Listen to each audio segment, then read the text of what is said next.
The House will come to order. This morning, the pledge will be said by Hannah Monroe from Colorado Christian University in Lakewood, Colorado. She is my intern, so thanks, Hannah.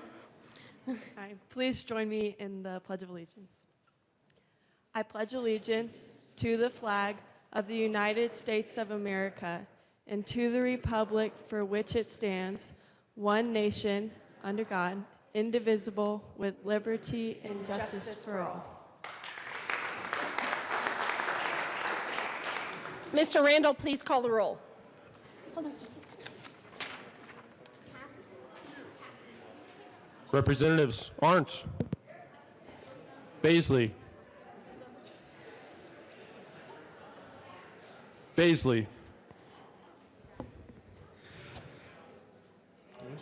Beckman,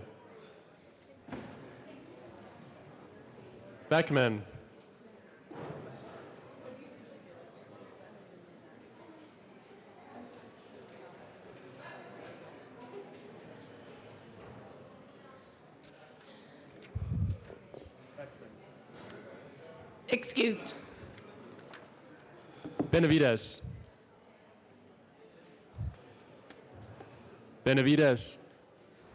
Excused. Bird, Bockenfeld,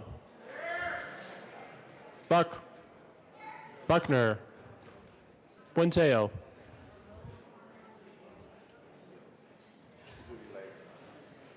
Buenteo. Excused. Caravale, Carver, Catlin, Coleman, Cutter, Duran, Escar, Exum, Froelich, Galindo, Garnett. Representative Buenteo is present. Geithner, Gonzalez Gutierrez,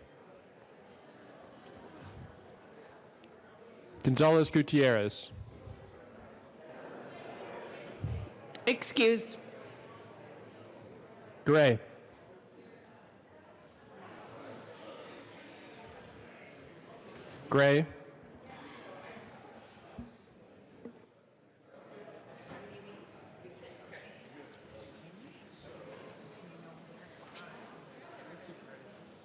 Excused. Hanson, Barrett, Hooten.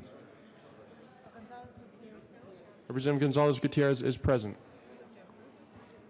Hooten,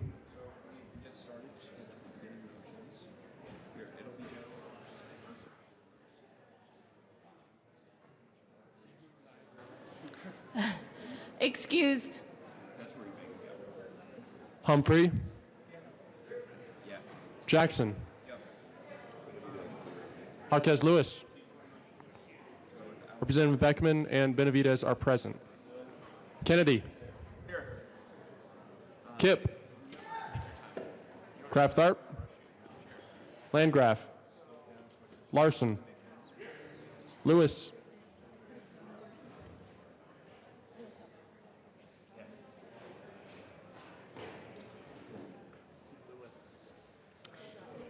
Excused. Representative Gray is present. Liston, Lontine, McCluskey, McKean,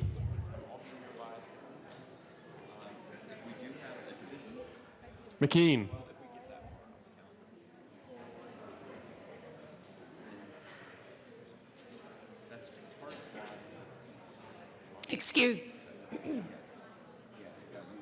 McLaughlin, Melton. Michelson Janae.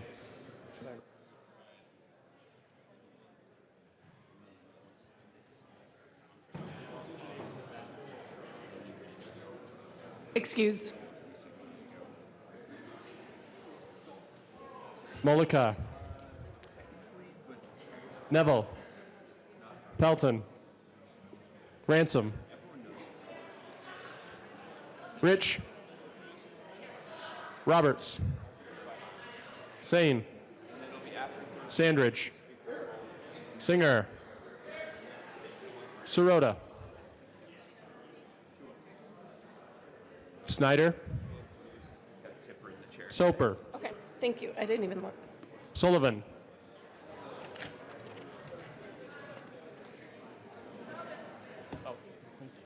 Tipper. Tatone. Representative Tatone.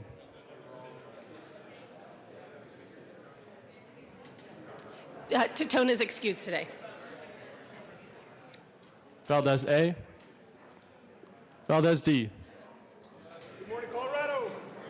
Van Winkle. Weissman. Williams. Williams. Oh, sorry. Representative Hooten is present.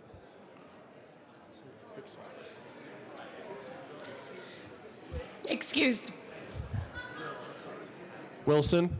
Hooten is present. Madam Speaker. Here.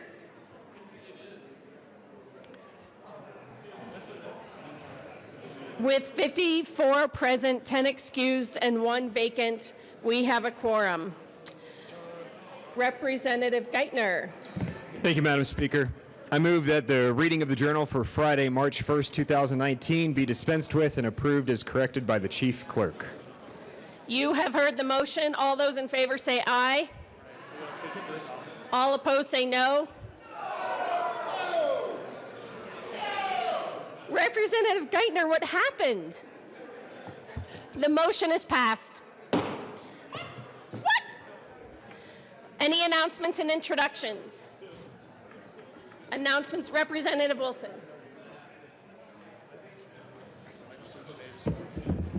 Thank you, Madam Speaker. Colleagues, if I could have your attention for just a quick announcement.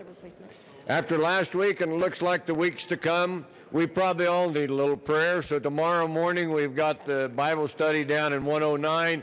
Good food, good fellowship, and maybe we can get through this second half of the session in a little better shape. Thank you. After crash yesterday in Kenya, so I think Patrick's going to ask. Representative Arndt. Okay. Thank you, Madam Speaker. Alec, just have him do it at the end of announcements. Good, there's Representative Roberts. Is it McClure? Madam Speaker, may we have a short tribute read? Yes, you may. Thank you. Members, we have a tribute. Please be quiet. He's over there. State of Colorado. The Senate and House of Representatives convened in the 72nd General Assembly hereby extend sincere commendations to John H. McClough. Congratulations to John H. McClough for receiving the Wayne W. Aspinall Water Leader of the Year Award, presented by the Colorado Water Congress. The award is given to an individual Coloradan who has long demonstrated courage, dedication, knowledge, and strong leadership in the development, protection, and preservation of Colorado water. Mr. McClough has served or been a part of numerous boards, work groups, and committees involved in Colorado water. He has represented the Upper Gunnison River Water Conservancy District since 1991, becoming full-time general counsel in 2006. He is also a member of the board of directors and is past president of the Colorado Water Congress. He served as Colorado's representative to negotiations among the 7 Colorado River Basin states, the United States, and Mexico. The members of the Colorado House of Representatives are proud to congratulate John H. McClough for receiving this prestigious honor and thank him for his dedicated service to the state of Colorado. On request of Representatives Jenny James Arndt, Mark Catlin, Danae Escar, Dylan Roberts, and Lori Sane, and Senators Don Coram, Larry Crowder, Kerry Donovan, and Jerry Sonnenberg, given this 21st day of February 2019 at the State Capitol in Denver, Colorado. Representative Art. Thank you, members. Thank you for standing attention. This is just one of Colorado's longtime water leaders. And we just wanted to make sure that he did receive the Aspinall Award at the Water Congress, but we just wanted to give him a shout out from the General Assembly as well. And this is the Water Committee plus a couple, and everyone's welcome to learn more and get into the water issues, and we encourage you. And we also just thank John McLeod for his long service. Representative Catlin. Thank you, Madam Speaker. It's an honor to serve with you again this week. It's always an honor to serve with you, Representative Catlin. You know, I know John McLeod. I've known him most of my water career. He's a fine man. He's taken it on himself to try and do what's best for the state of Colorado, but still remembered that he's from the Western Slope. You know, I'm glad and I'm honored to call him a friend, and he's done some amazing things for the state of Colorado. If you get an opportunity, please shake his hand and thank him for all the work he's done.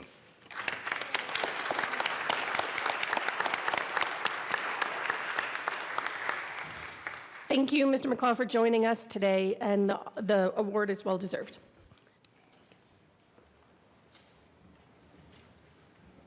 Representative Sandridge. Just a real quick thank you to the taxpayer. I know we're going to be dealing with a lot of very large fiscal notes this week. I'd like to thank them for their support, and we want to make sure that we're great stewards of their money. So thank you to the taxpayer. Representative Herod and Jackson.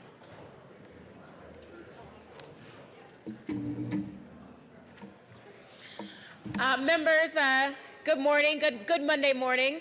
I just want to quickly acknowledge a great, amazing group of African-American leaders who are here today having their lobby day. Please do make sure you speak with them, and there is a lunch if you are interested in learning more about how our policy impacts the African-American community. Representative Jackson. Thank you, Madam Speaker. And I would like to do just a special honor from one of the members from Aurora. Miss Maya Wheeler is here with us. If you could give her a round of applause. She does so much for our community, and we very much appreciate you. Representative Herod. Thank you. And will all the members who are here today, or all the leaders who are here today with African-American leaders, please stand and be recognized. Thank you all for coming today.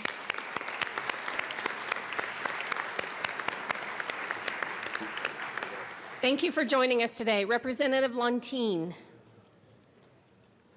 Thank you, Madam Speaker. It's always a pleasure to serve with you. Always a pleasure to serve with you, Representative. I wanted to welcome to our chamber today our county clerks who are in town for some training. I believe they're sitting over there. If you'd please stand. We have quite a list. I'll read them really quick. I believe I'm allowed to do that. Is that correct, Madam Speaker? You may, because they're elected officials. Okay. And I haven't been finding anyone lately, but I'm gonna start again soon. Okay. We have the Archuleta County Clerk, Christy Archuleta. Adams County County Clerk Josh Zigalwam. I hope I pronounced that correctly. Arapahoe County Clerk Joan Lopez. Broomfield County Clerk Jennifer Robinson. Clear Creek County Clerk Brenda Corbett. Costilla County Clerk Nadaline Halleck. Dolores County Clerk Lana Hancock. Mesa County Clerk Tina Peters. And Otero County Clerk Linda Scott. Thank you all for coming to see how we do our business for the people, and it's good to have you here. Thank you, county clerks, for joining us today. Representative Roberts. Thank you, Madam Speaker. I'd like to add to that list. I know Routt County Clerk Kim Bonner is also in the House. Also, Rural Affairs and Agriculture Committee, we have 3 bills on the agenda today at 1:30, House Bill 1191, 1200, and 1202. Representatives McLaughlin and Singer. Thank you, Madam Speaker. And we would like to, as our final appearance here today, make our final pointed statement here about the Acupuncture Association of Colorado. They are joining us here today, and they are actually with us in the gallery and would like to invite you to lunch today at the Scottish Rite Masonic Center starting at 11 a.m. Please drop by and meet these very, very valuable parts of our community. They do a great job for all of us, and they're great, great people. And if you'd like to clap for them, they're in the gallery right now. Yay. Thank you. Representative Herod. Thank you, Madam Speaker. Members of Finance, we will have a lot of bills up in committee today. We have 1147 Snyder for action only, 16 Esgar and Sane, 1167 Duran and Carver, 1055 Byrd, 1184 Herod and Caraveo, 1090 Gray and Van Winkle. We will have a long hearing today, so please be on time. We will start voting pretty quickly after we begin. Thank you. Representative Landgraf and Singer. Thank you, Madam Speaker. Members, March 13th at 8 a.m. in House Committee Room 1112 is your opportunity to come and find out from the Colorado Center on Law and Policy what it takes to live in your district. So once again, please don't forget, I know it's 8 o'clock in the morning, but March 13th, please join us as we talk about all the tough economic issues that our constituents are facing. What the self-sufficiency standard is one more way to take a look at this and put this in perspective, not only for our own policies, but as you're dealing with your constituents. So please come join us and hear from experts in House Committee Room 112, March 13th at 8 a.m. Thank you. Any other announcements? Representative Arndt. Thank you, Madam Speaker. Members, for anyone who's planning on going to the Colorado Rural Electric Association lunch today at Maggiano's, they have arranged for a bus because of the cold to pick people up at 11:30 on the east side of Grant, departs at 11:45, and will return us back to the Capitol. So CREA will be running a bus down to Maggiano's for their lunch. Thank you very much. Any other announcements or introductions? Doing it together. I'll kick it off. Members, please be quiet. Thank you, Madam Speaker. I'm joined today with our minority leader to remember a loss in our community after a helicopter crash overseas. A good friend to many of us, and you may have not already heard the news, Kyle Forte passed away. When I think about people that I'm jealous of, it's oftentimes the people that don't have the big flashy cars or the nice house, but it's their own generosity of spirit. Any of you who had the pleasure of dealing with Kyle either here on the House floor, worked with his wife, who the two of them have done amazing work in foster care together. We were from completely different sides of the aisle, but he had a certain grace about the way that he did his work, and I think it's because of the way that he saw that we needed to take care of all of our kids, especially the kids that didn't get a first chance, let alone a second chance. And so today, I'd like to ask you to hold him in your hearts, but also remember Hope and his entire family that are grieving very heavily right here today. Minority Leader Neville. Thank you, Madam Speaker. Members, if you didn't know Kyle Forte was, heavily involved in politics, but he had a huge heart. He was heavily involved as a foster parent, and I know when I had the opportunity to appoint a foster parent to the Child Protection Ombudsman Board, that was first choice. And you know what, Kyle, most people would hesitate and want to know how much work was involved. He didn't even hesitate and jumped right on it and did the job with incredible, he took it serious. And he's leaving behind a young, beautiful family that's sure to miss him. And the community is definitely going to miss him. And I think God just wanted him home a little early because he was that good of a man. So I ask you to join me in a moment of silence.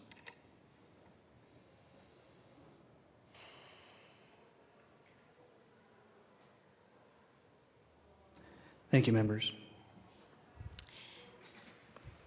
Thank you, members. The next order of business is third reading of bills, final passage. Mr. Randall, please read the title of House Bill 1153.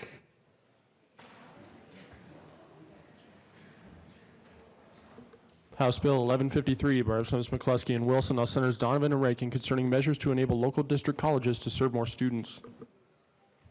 Assistant Majority Leader Kennedy. Thank you, Madam Speaker. I move for the passage of House Bill 1153 on third reading and final passage. The question before us is the passage of House Bill 1153 on third reading and final passage. Is there any discussion? Representative Valdez.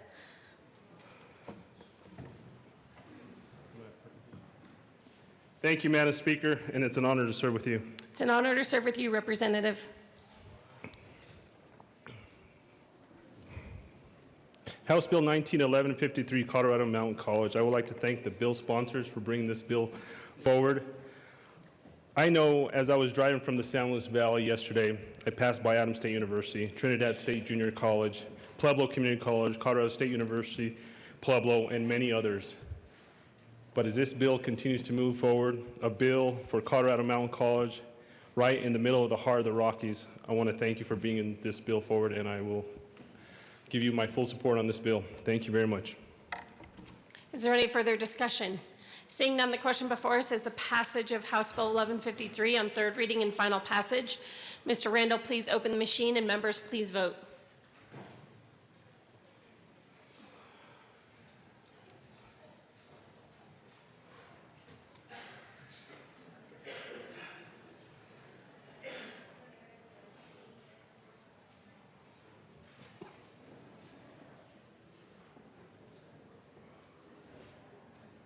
Please close the machine.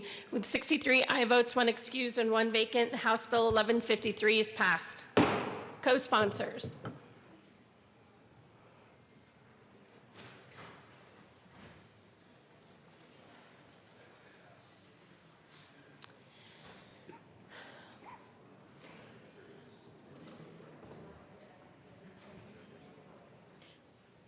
Please close the machine. Mr. Randall, please read the title of Senate Bill 19. Senate Bill 19 by Senator Fields, also Representative Gray, concerning the power of a county to restrict the use of fireworks during the period between May 31st and July 5th of any year. Assistant Majority Leader Kennedy. Thank you, Madam Speaker. I move for the passage of Senate Bill 19 on third reading and final passage. The question before us is the passage of Senate Bill 19 on third reading and final passage. Is there any discussion? Seeing none, Mr. Randall, please open the machine, and members, please vote.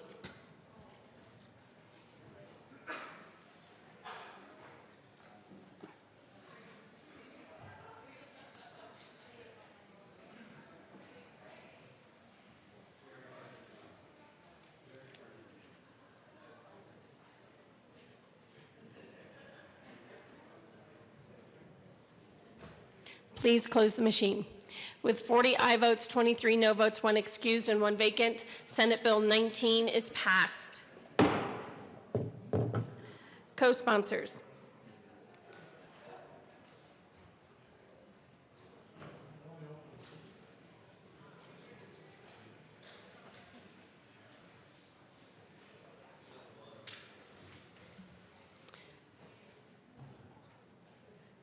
Please close the machine.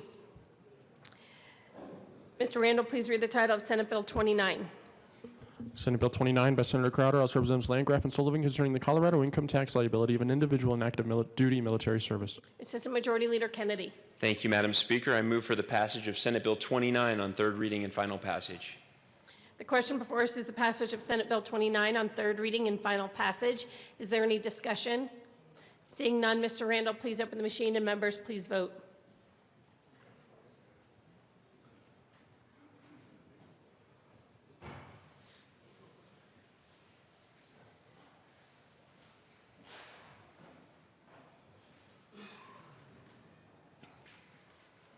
Representative Liston.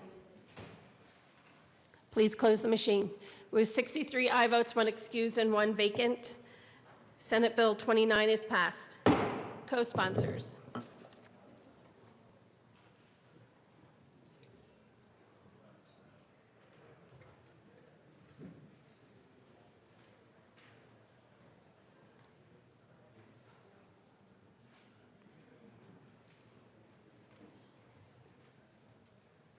Please close the machine. Mr. Randall, please read the title of House Bill 1185. House Bill 1185 by Representatives Benavidez, Senator Gonzalez, concerning the establishment of a new state holiday in place of Columbus Day. Assistant Majority Leader Kennedy. Thank you, Madam Speaker. I move for the passage of House Bill 1185 on third reading and final passage. The question before us is the passage of House Bill 1185. Is there any discussion? Seeing none, Mr. Randall, please open the machine, and members, please vote.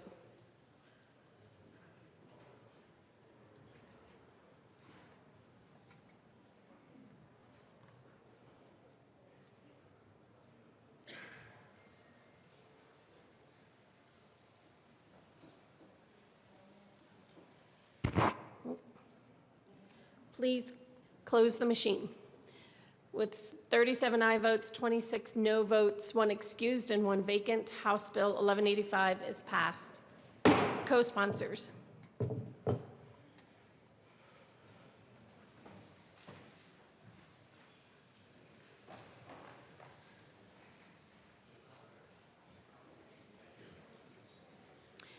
Please close the machine. Mr. Randall, please read the title of House Bill 1037. House Bill 1037, Representatives Hanson and Escarl, Senator Donovan, concerning energy asset management in connection therewith authorizing the issuance of low-cost rate bareback bonds, creating the Colorado Energy Impact Assistance Authority to mitigate the impacts of power plant retirements on Colorado workers and communities. Assistant Majority Leader Kennedy. Thank you, Madam Speaker. I move for the passage of House Bill 1037 on third reading and final passage. The question before us is the passage of House Bill 1037 on third reading and final passage. Is there any discussion? Seeing none, Mr. Randall, please open the machine, and members, please vote.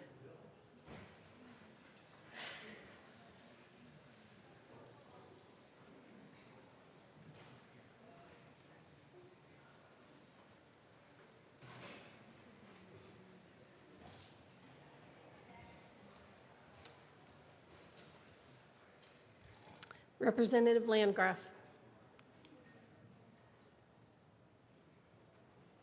Please close the machine. With 40 aye votes, 23 no votes, 1 excused, and 1 vacant, House Bill 1037 is passed. Co-sponsors.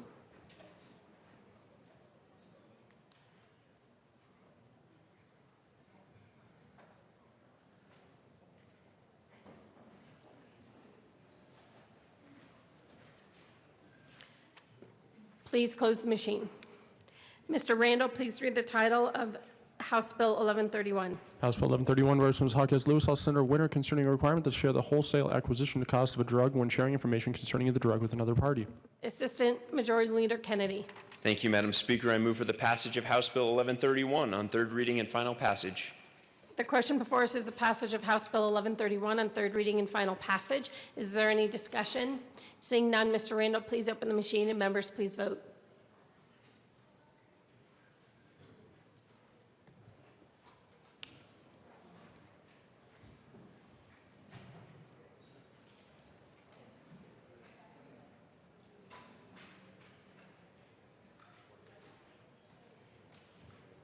Please close the machine. With 40 aye votes, 23 no votes, 1 excused, and 1 vacant, House Bill 1131 is passed.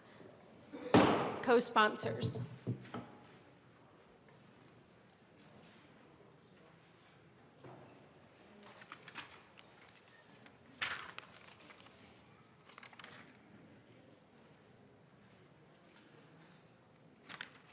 Please close the machine. Mr. Randall, please read the title of House Bill 1004. House Bill 1004, Representatives Robertson Catlin, Senator Donovan, concerning a proposal for implementing a competitive state option for the affordable health care coverage in Colorado in connection therewith requesting authorization to use existing federal money for the proposed state option and taking other actions toward the implementation of the state option and making an appropriation. Assistant Majority Leader Kennedy. Thank you, Madam Speaker. I move for the passage of House Bill 1004 on third reading and final passage. The question before us is the passage of House Bill 1004 on third reading and final passage. Is there any discussion? Seeing none, Mr. Randall, please open the machine, and members, please vote.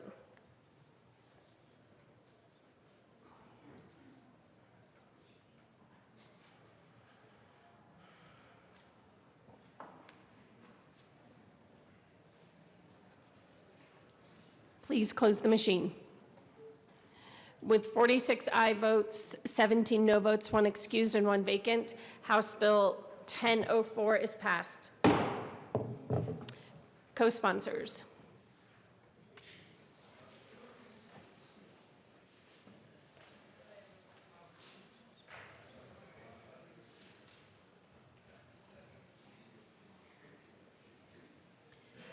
Please close the machine.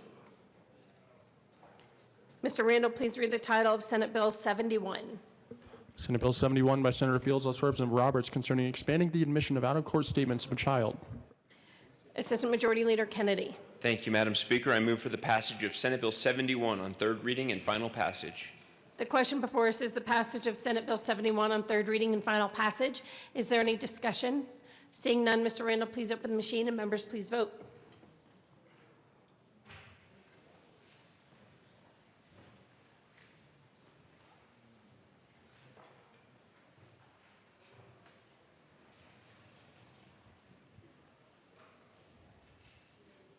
Please close the machine. With 63 aye votes, 1 excused, and 1 vacant, Senate Bill 71 is passed. Co-sponsors.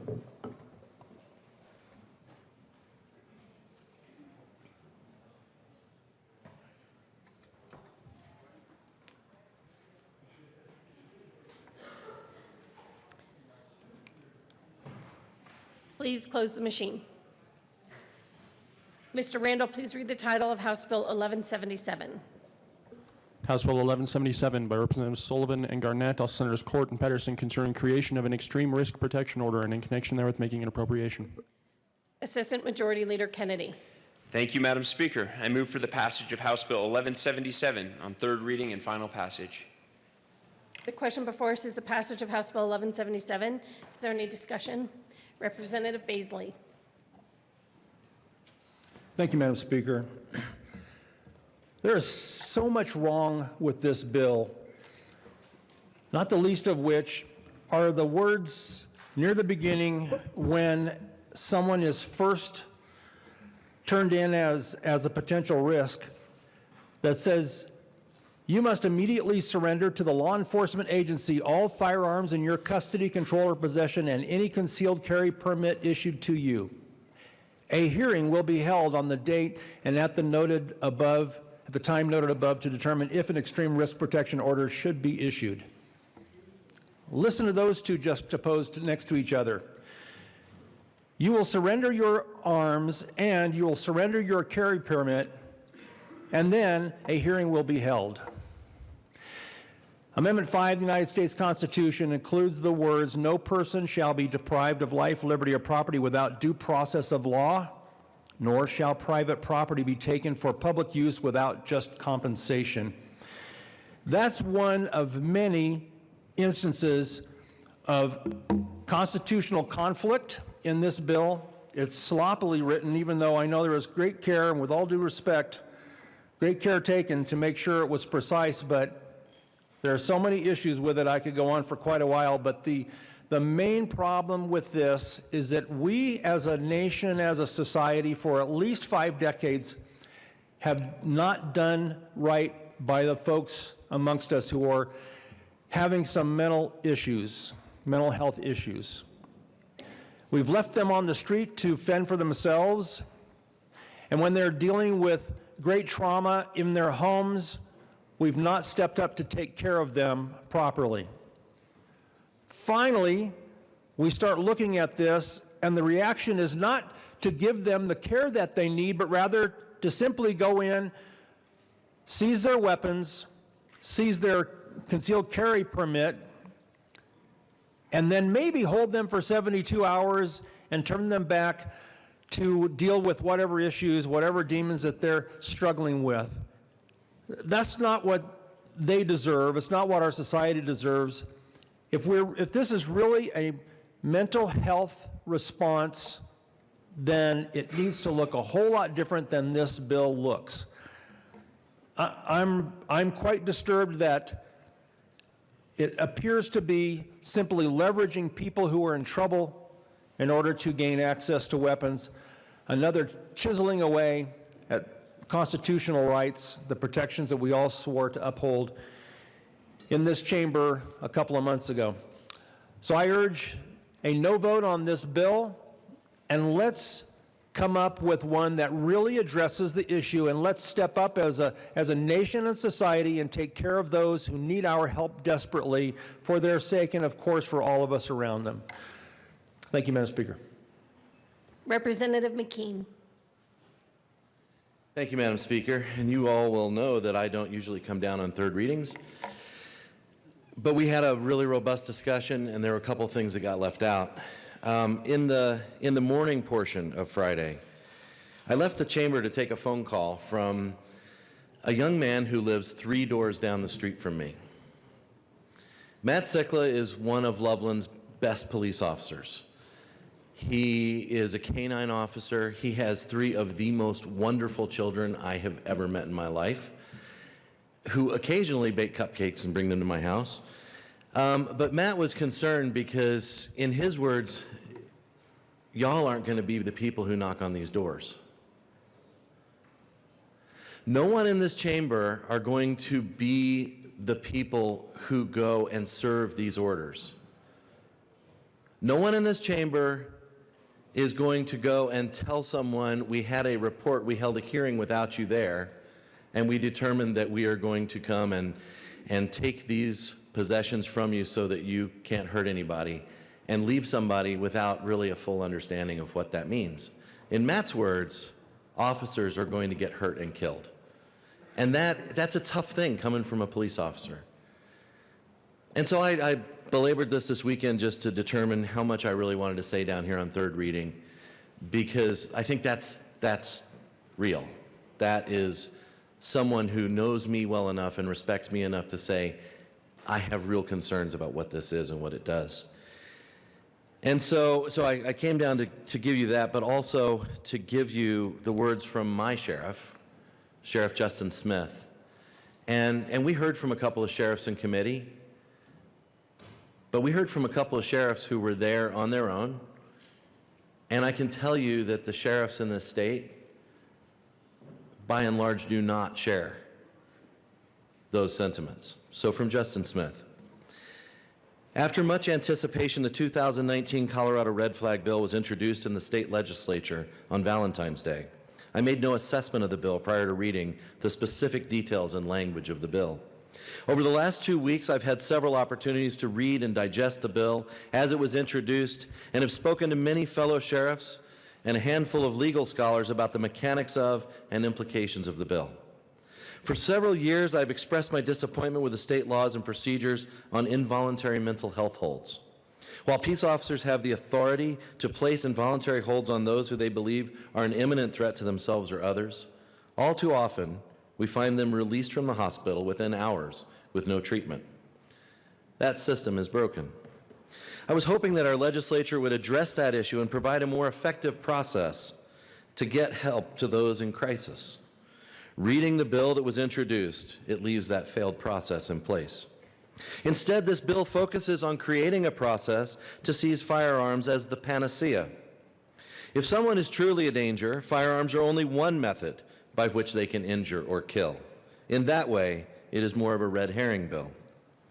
The way this bill is drafted, it will oftentimes escalate rather than de-escalate volatile situations.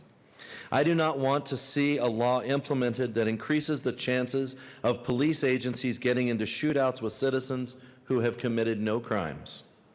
This bill makes that a very real possibility. Further, it includes some very questionable as well as some clearly unconstitutional aspects. For instance, it creates search warrants that order police officers to forcibly enter premises and seize a citizen's property with no evidence of a crime. Over the last few decades, we come to recognize that we need to be more, not less, judicious in how we use force in encounters with those suffering mental health issues. This bill represents a 180-degree turn on those ideas. Further, the bill requires police to seize firearms that may be mutually owned by family members, depriving them of their right to property. The current bill also puts the burden on the citizen to later prove they are fit to have their firearms returned.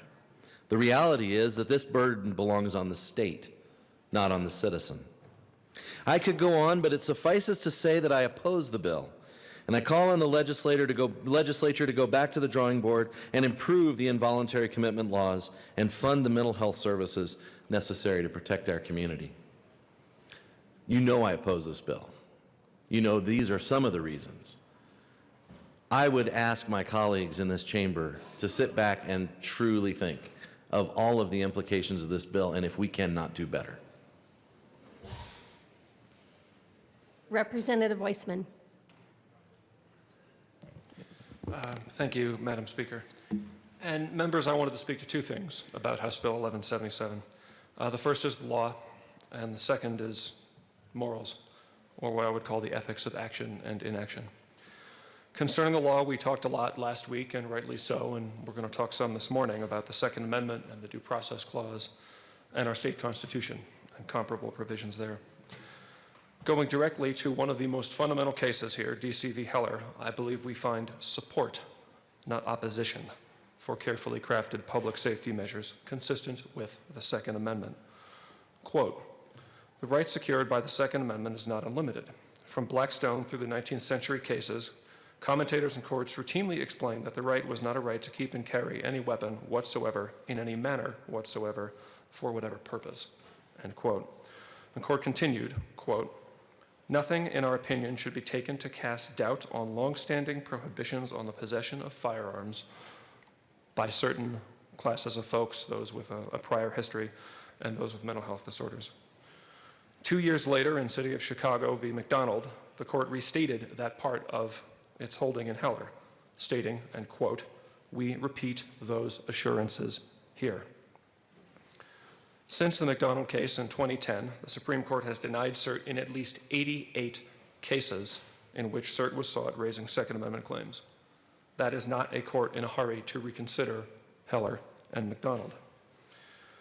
Under Article 2, Section 13 of our state constitution, multiple cases, too many to list here, affirm the ability of this legislature to set in place, quote, "reasonable regulations for the purpose of protecting the health, safety, and welfare of the people without abridging Section 13. The only two cases we know about that have specifically reviewed the constitutionality of an ERPO statute in other states have upheld those laws. One was from a blue state, and that was Hope v. Connecticut. The other was from a red state, that was Reddington v. Indiana. I believe the Indiana case is significant because there the court explicitly held that the state ERPO law did not violate Heller and did not violate comparable state constitutional provisions concerning the right to keep and bear arms, and did not run afoul of the void for vagueness doctrine. I want to point out that the Indiana law bears significant similarities to our House Bill 1177, including the time-limited 14-day temporary ERPO, which, if not converted to a longer-term order by the clear and convincing standard, leads to the return of the respondent's property, and it also had the ability to petition for the return of property after a longer-term order had initially issued. Concerning due process issues, 1177 addresses those in multiple ways, including, as I just mentioned, setting a short time frame on the temporary order, imposing the highest evidentiary standard known to civil law on the issuance of a long-term order, providing counsel at state cost to respondents, that's something rarely done in civil proceedings, and incorporating by clear cross-reference all of the protections related to search warrants in existing law. Finally, Republican governors in 5 states have signed ERPO laws like this one in recent years, and I doubt they would have done so had their legal questions about those laws remained unaddressed. But members, as much as this is about the law for me, it's certainly not only about the law. This is about whether, notwithstanding this legislature's acknowledged need to do more to address mental health in our state, I will turn away from the issue at hand and ascribe the solution elsewhere. I refuse to do nothing today. This is about my friend who in her late teens survived having a gun held to her head by an abusive boyfriend and who spent the next year or more of her life moving from apartment to apartment to apartment as he stalked her all over Denver and Aurora. And whether, knowing there are thousands and thousands of women who've endured similar horrors, I will do nothing to help these women stay alive. I refuse to do nothing today. This is about the woman I worked with who had to flee an abusive marriage where there were guns in the basement closet and kids to take care of, and who was lucky to get away alive. And whether, knowing that her story is what it is and that there are thousands of stories like hers out there, whether in the face of that I will do nothing. I refuse to do nothing today. This is about knowing that 55% of domestic violence fatalities in our country and 67% in our state are due to firearms, and whether after staring that data in the face I will do nothing. I refuse to do nothing today. This is about whether after 12 people were murdered and dozens more injured in one of the worst mass gun atrocities in our time in my city, in Aurora, I can stand by and do nothing. I refuse to do nothing today. This is about learning something from the atrocity that took place in our city and honoring the duty I have as an Aurora legislator to help other cities and towns in Colorado, from Denver to Colorado Springs to Cortez to Craig and others, avoid suffering as we in Aurora have suffered. I refuse to do nothing today. This is about the dozens of witnesses who've come to this Capitol this year and last year and for so many years imploring us to do something so other families don't have to lose sisters and parents and children as they did, and whether I can remain unmoved by that testimony and those tears. I refuse to do nothing today. This is about a man I have come to know and respect over the last several years, who suffered an unspeakable loss on July 20th, 2012, and who has made it his life's mission to keep other families from suffering that same kind of loss, all the way to earning his place in here with us today, and who has laid bare his soul in front of all of us in the hope that we might learn from the path that he has had to walk. I refuse to do nothing today. Members, we are privileged to have recourse, not just to thoughts and prayers in the face of senseless violence, because we are Colorado State representatives. We have been entrusted with the capacity to take action, to effect change. So I refuse to do nothing. I refuse to do nothing. I will be voting yes. Please vote yes as well. Representative Wilson.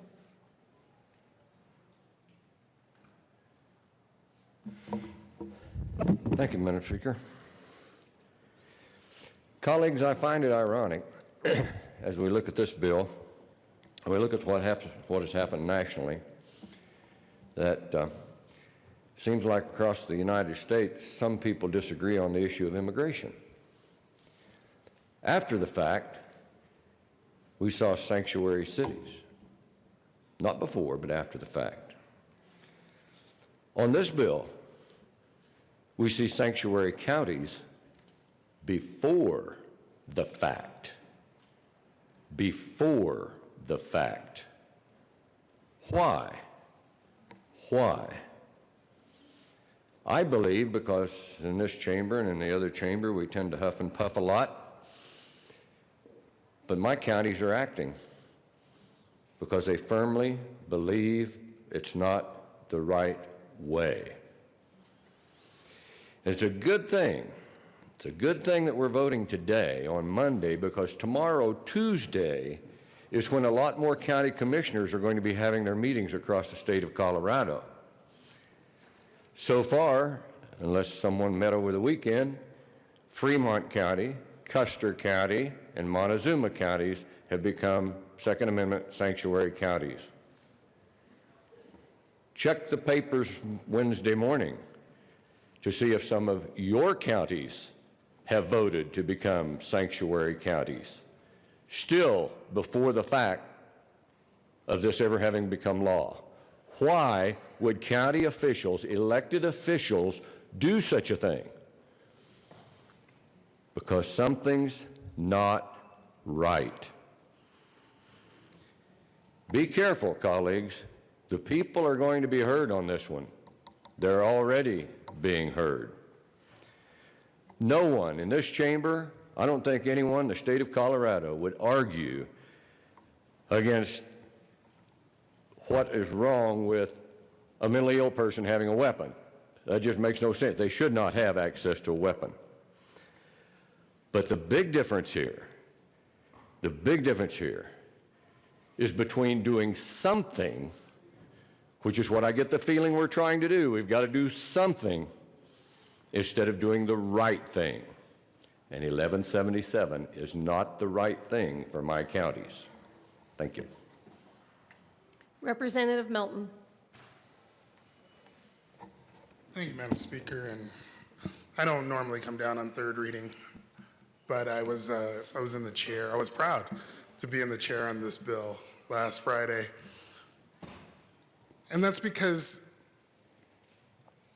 there's a time when each of us, it's going to hit each of us, the weight and the gravity and the seriousness of the office that we're holding. I can share with you the time that it hit me was actually before I was in this chamber. In June of 2012, I had just won my primary, and in my district, kind of the primary is the race. And so I was already kind of the presumptive incoming member. And I was still on the high of winning that election. And then I got a call about 4 in the morning on July 21st. I got a call from, I believe it was my campaign manager, and he first was just checking to see if I was okay. I didn't know what he was talking about. I was just waking up. He was like, okay, I just want to see if you were okay. I had heard that there was a shooting in Aurora. And I thought, no, I'm at home. He's like, okay, I know you like superhero movies, and it happened at a theater not far from your house. And in my head, I knew the theater that he was talking about, and I thought, oh, unfortunately, it was probably some gang activity or, kind of a solitary shooting, but something said turn on the news. And I turned on the TV, and my TV wasn't set to a local station. It was actually set to CNN.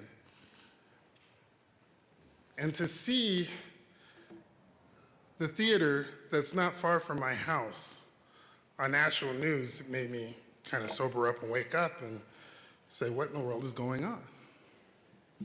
I got up, I got dressed, I was getting information, and suddenly I started getting text messages like I've never gotten before. Text messages not from friends or from family, but from the chief of police, from local officials, from county commissioners. And there was going to be a meeting that was going to be planned to find out what was happening.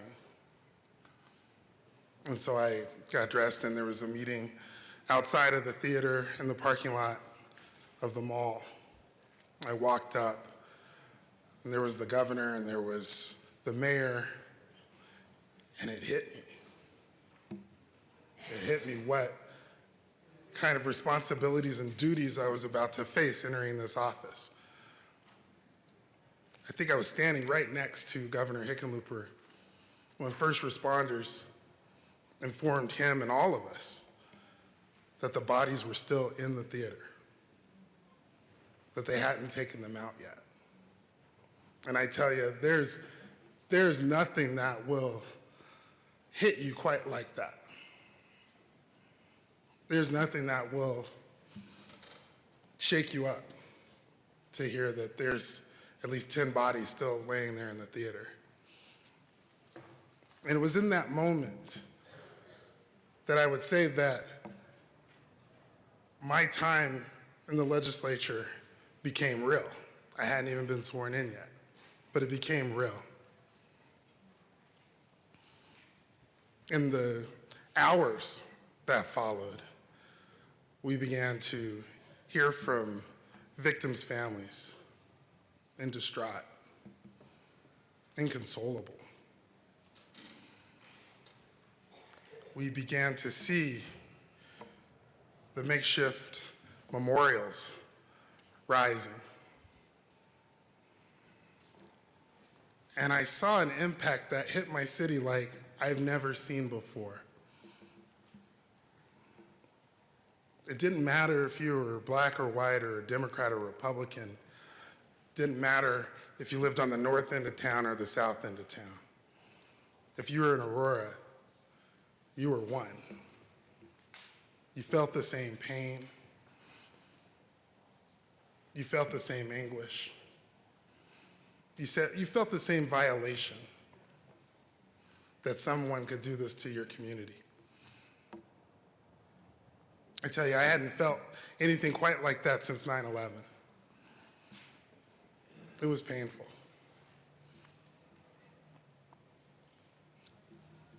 When I got into this office, after being sworn in, a number of bills were passed, a number of issues were discussed on how do we prevent this from happening again.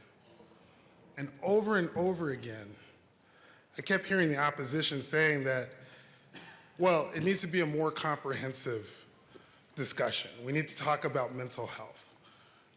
We need to talk about a lot of things, not just the firearms. And in 7 years, we've made some movement to keeping that from happening. But I rise in support of House Bill 1177 because I believe that this is the greatest step that we can take from preventing what happened in Aurora from happening in your city and in your town and in your county and in your community. I think it's so important that we don't forget what happened in Aurora. Now, we always remember, because if we don't, then you may wake up and hear that there was a shooting in your district.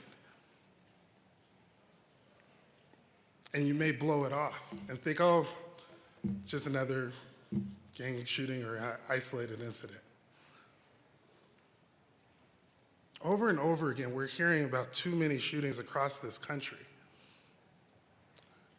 Shootings at schools, shootings at theaters, shootings at concerts, shootings at nightclubs. It's almost becoming too regular. It's almost becoming expected. But until you've actually had it impact you on a personal level, then every single time you hear it, you realize how real it is. I know I can't come close to the story that Tom Sullivan, Representative Sullivan, has. But I feel your pain. I feel your pain. Because I knew how it not only affected you, but it affects me as your neighbor. It affects me to see you in pain and to see you lose. When one person loses in your community, you all lose. And so, members, I ask that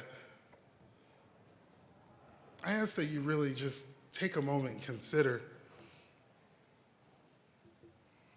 this resolution, or this bill, this legislation. I understand and I hear from the opposition, but there's got to be more that's done to help prevent these kind of tragedies from happening anymore. I believe this is a solution. I believe that this will save lives. And I believe that it is our job as legislators to do all that we can do to save lives. With that, members, I ask for an aye vote.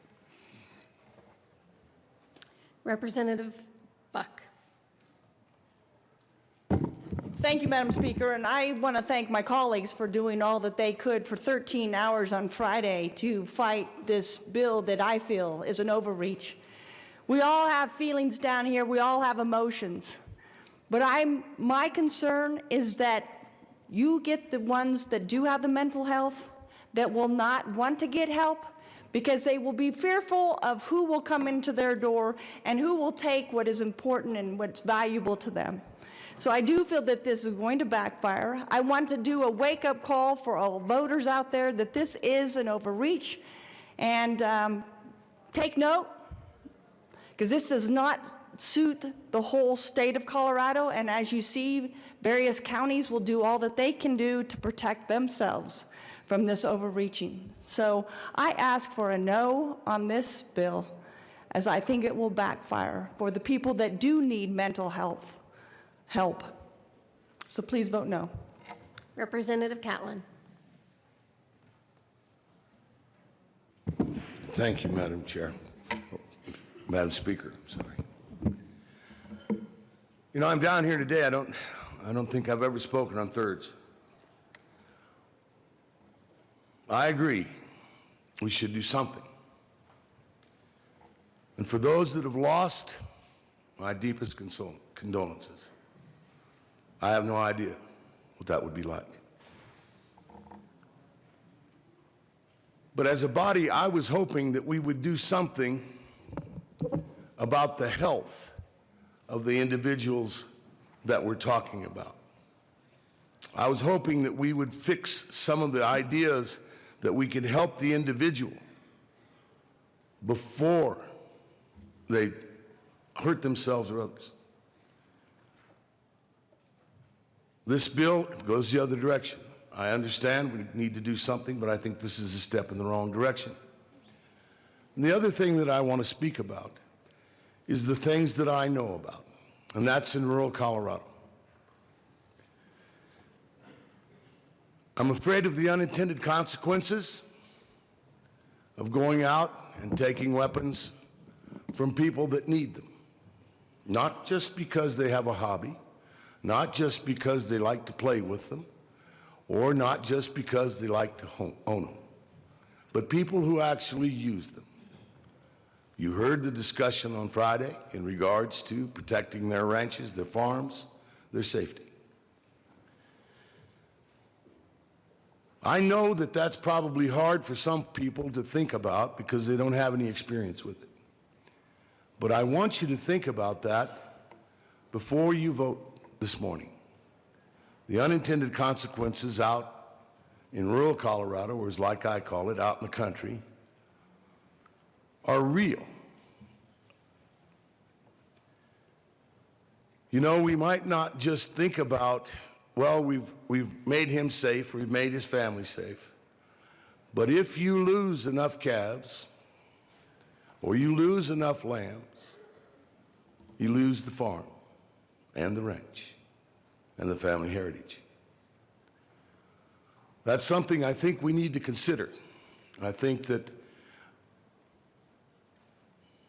urban Colorado feels a direct need, a need to do something. But this something will have consequences out in the western slope and out on the eastern plains that we haven't considered here. And they will come to us. We will hear about it. So this morning, I'm going to ask you for a no vote, not because I don't care, not because I don't care about the suffering, or that it's gone past me that I don't think that's important, because I do think something should happen. Because mental health is a serious problem in the state of Colorado, and we are not immune from it. But I was hoping we'd be of more help rather than going and taking something away. I was hoping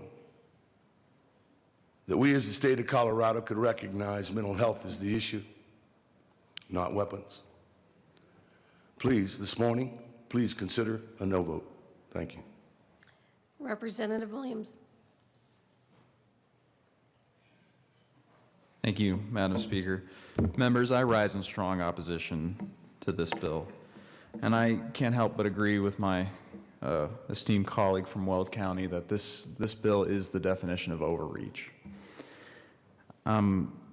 We had a very long debate about why this bill violates, so many aspects of our Constitution. But I think what got lost in that is the real world effects that this legislation could have on individuals. And I want to read this one more time concerning an individual that was the target of an ERPO who died because of an ERPO, because I think it's important that we discuss this. No one in this chamber wants to knowingly pass legislation that could lead to the death of someone else. And I want to make certain that before we vote on this, everyone here is apprised of the real potential negative potential that this bill could have. And this was written in the Baltimore Sun, November 5th, 2018. Two Anne Arundel County police officers serving one of Maryland's new red flag protective orders to remove guns from a house killed a Ferndale man after he refused to give up his gun, and a struggle ensued early Monday morning, police said. The subject of the protective order, Gary J. Willis, 60, answered his door in the 100 block of Linwood Avenue at 5:17 a.m. with a gun in his hand, Anne Arundel County police officer said. He initially put the gun down next to the door, but became irate when the police officers began to serve him with the order, opened the door, and picked up the gun again, police said. A fight ensued over the gun, said Sergeant Jacqueline Davis, a police spokeswoman. One of the officers struggled to take the gun from Willis, and during the struggle, the gun fired but did not strike anyone, police said. At that point, the other officer fatally shot Willis. Neither officer was injured, and neither of their names were released. Davis said she did not know whether anyone else was in the home at the time, and she did not know who had sought the protective order against Willis. The red flag protective orders are officially known as emergency risk protection orders and may be sought by family members, police, or others to temporarily prohibit people's access to firearms when they show signs that they are a danger to themselves or others. A spokeswoman for the Maryland Judiciary denied a request to see any and all requests for protective orders made at the residence on Linwood Avenue, citing the law which states that anything related to an order is confidential unless the court rules otherwise.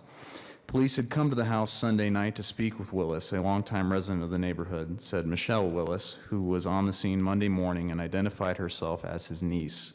She attributed that visit by police to family being family, but declined to elaborate. She said one of her aunts requested the protective order to temporarily remove Willis's guns. Michelle Willis said she had grown up in the house and had been there Sunday night to move out her son, who had been helping to care for her grandmother. Her uncle, Gary Willis, lived in an apartment above the garage. She said other family members, including her grandmother, another uncle, two aunts, and Gary Willis's girlfriend, were also at the home Sunday night. She said her uncle likes to speak his mind, but she described him as harmless. I'm just dumbfounded right now, she said. My uncle wouldn't hurt anyone.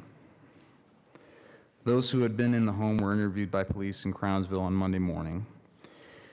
She and other family members stood down the street in the rain while waiting for police to let family members into the home Monday morning, in part to retrieve two dogs and a cat still inside. Willis said officers should have continued to negotiate with her uncle. Quote, they didn't need to do what they did. I'm going to read that one more time. They didn't need to do what they did.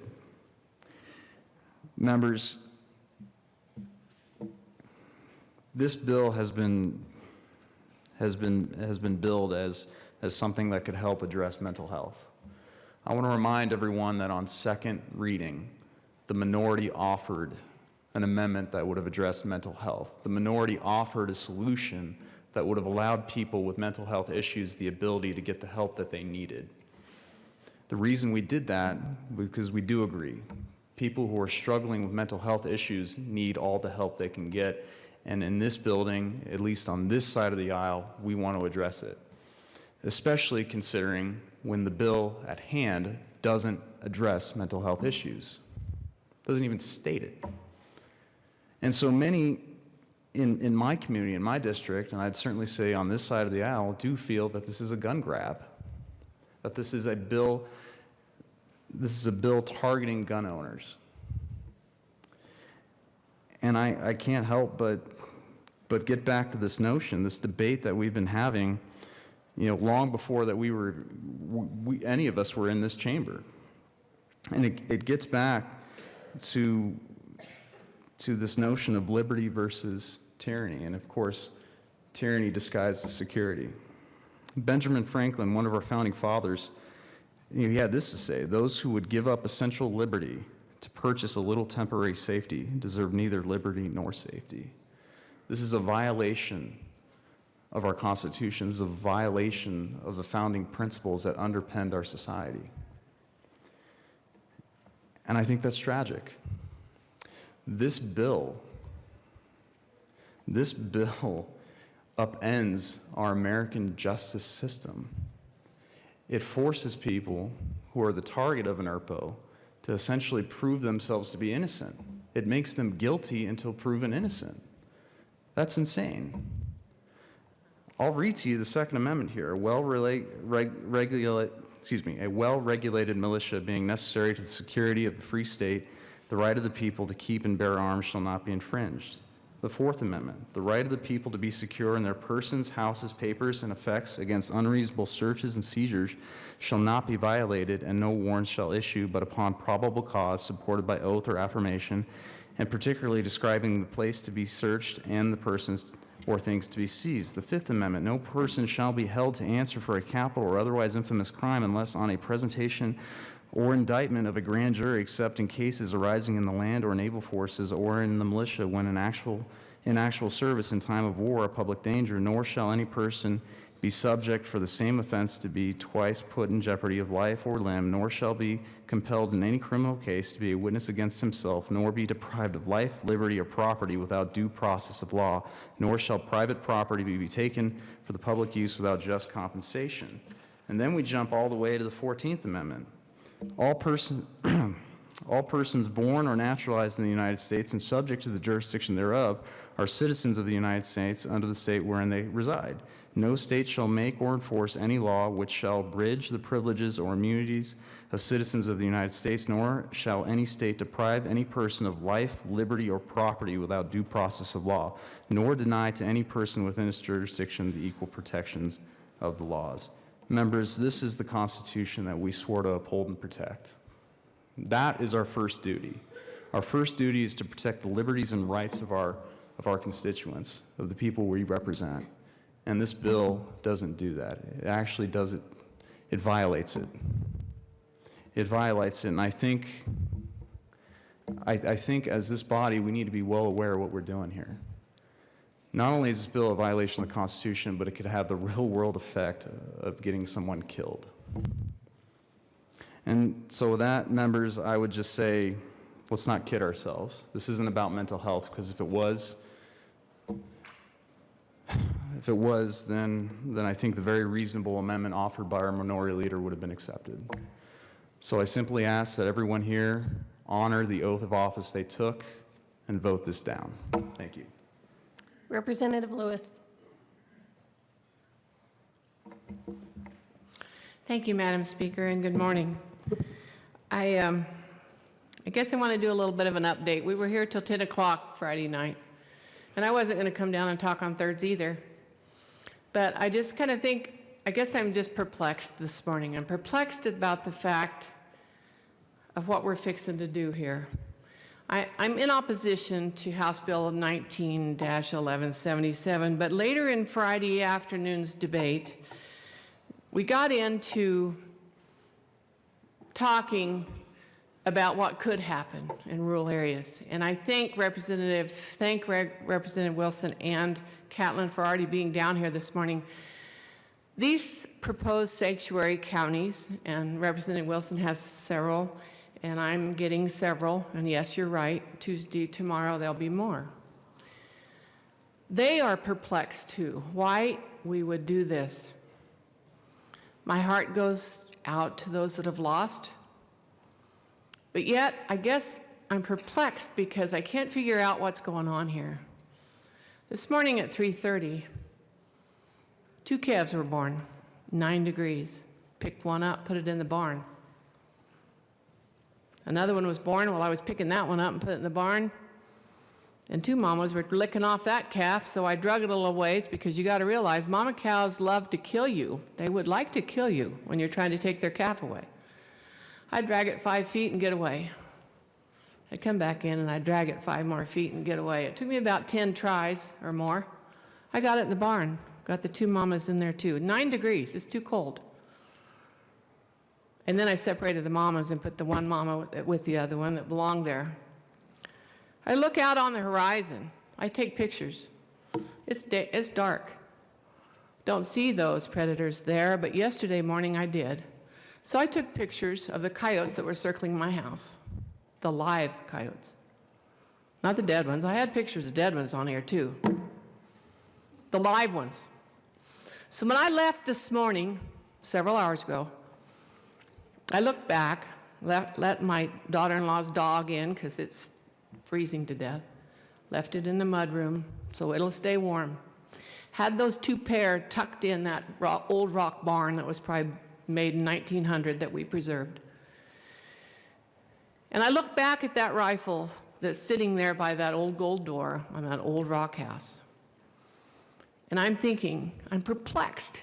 So I can't figure out, we can't get sheriffs out there to help us save our private property, our guns, our chainsaws, our weed eaters that get stolen, people driving around because they need money for drugs, and they know there's no law out there. But yet we're going to expect the law to come and do this. And by golly, they just might. And then what will those people do when they come? What will we do? Throw rocks at them? Call on a landline that may be in, may not be in? Cell phones don't work there. Maybe we'll chase them in our vehicle down the highway. Done that a few times.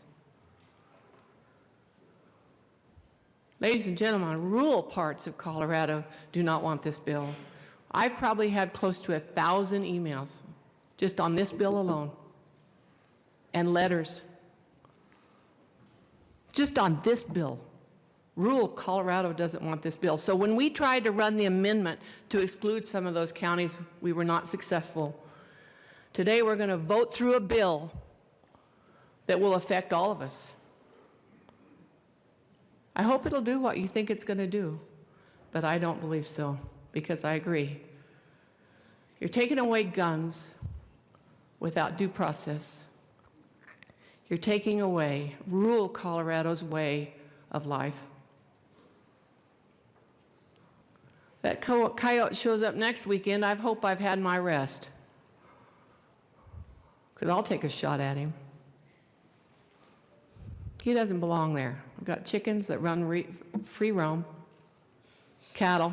You wonder why all the cattle aren't all in the barn? Barns have diseases. Land out doesn't. Let nature take care of things. But when there gets to be too many predators, whether they're two-legged or four-legged, people in the West still need to have a way to take care of their property. Please vote no. Thank you. Representative Pelton. Thank you, Madam Speaker. I wasn't going to come down to the well this morning either. Several of the representatives from rural Colorado felt compelled, and so did I. As a county commissioner for 6 years before I was elected to this position, we were constantly fighting one-size-fits-all, big urban rules, regulations, laws that just fit the urban centers, not rural Colorado. I come to appreciate and find out if it works in rural Colorado, it'll work in the city, but it's not necessarily the other way around. I feel this is another urban problem that I think will very negatively affect rural Colorado. We are getting tired of being pushed around out there. We don't like the heavy hand of government coming down on us. I wished we had more rural legislators.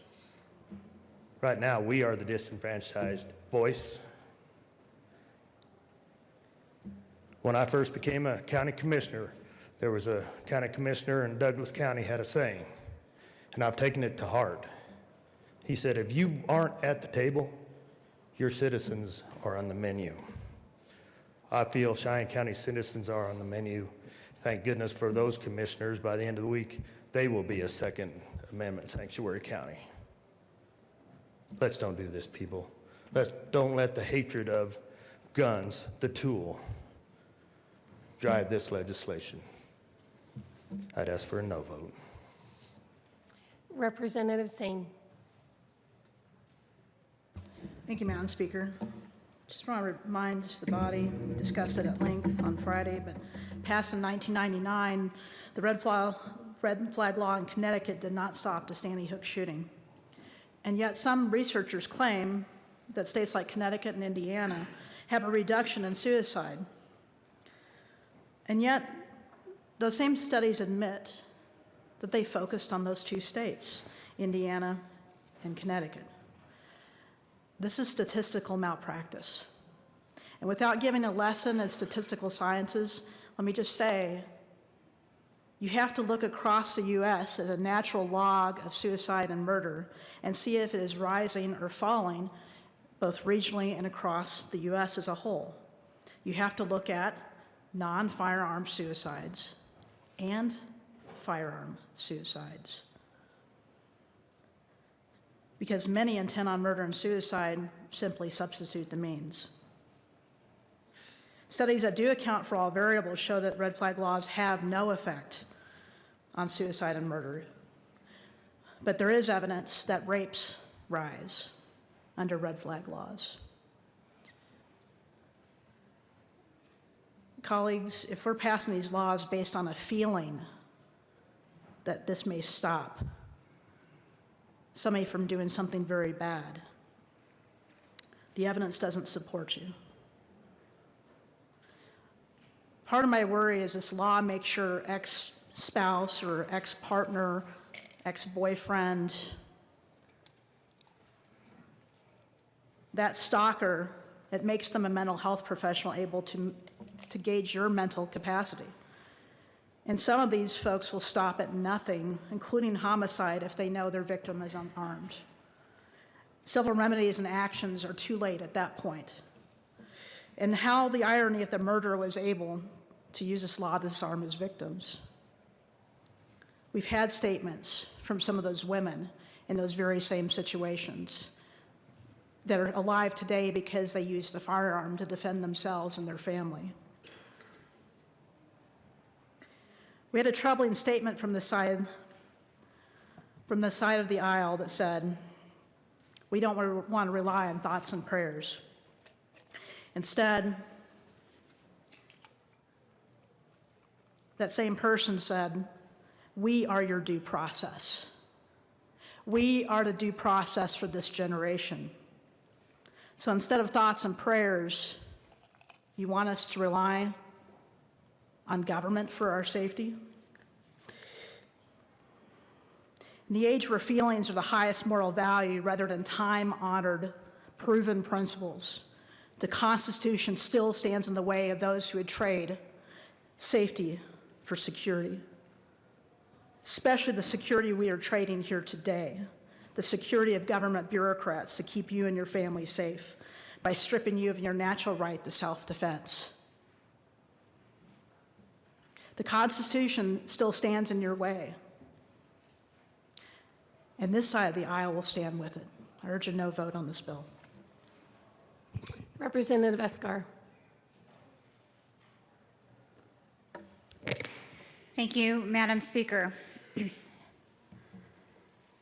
Members, this has been a pretty difficult bill for me.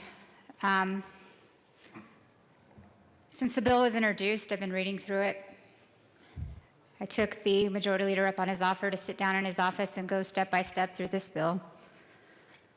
Walk through it with him, the issues that my constituents brought forward, talked about it, had lots of hard conversations on both sides with my constituents, reread the bill, even some of the proposed amendments this weekend.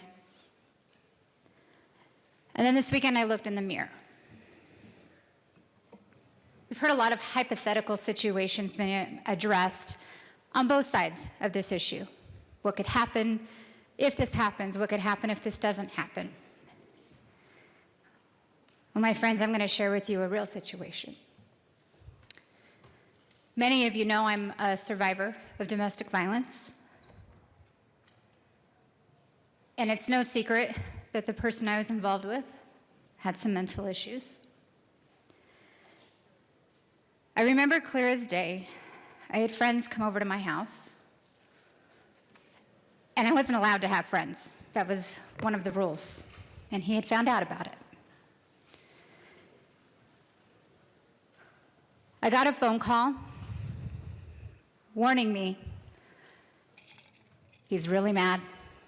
He's in a break. I tried to stop him from leaving. He's on his way to your house. My first thought was to protect my friends, because I know how violent he could be, but it's only been to me. So I went outside and waited for him. Sure enough, he walked up and wanted to come in and do harm to my friends. And I stopped him. It was a routine I was used to try to calm him down, as if it was my responsibility. To try to calm him down, to take some deep breaths and relax, and understand that there was nothing going on here that would jeopardize anything. He pulled the gun out of his pants pocket and held it to his head. I began pleading with him, explaining to him that whatever he was going through, we would get him help. Meanwhile, the whole time I kept thinking about my friends who were sitting inside who had no idea this was even happening because I was protecting them. I didn't want them to come outside because I didn't want him to turn the gun on them. As I was trying to talk him down, he stared me dead in the eyes and said, "Maybe this will solve my problems more." He cocked the gun and held it to my forehead. I don't know how many of you have stared down the barrel of a gun. Held it to my forehead. And in that moment, I knew I couldn't talk to him anymore. I closed my eyes and I prayed. And I heard a click. I'm here today because that gun jammed. That's the only reason I'm here today. So we could talk about situations, but had this been a choice or a tool, maybe, just maybe, I wouldn't have had to go through years of therapy to be able to share this story publicly finally.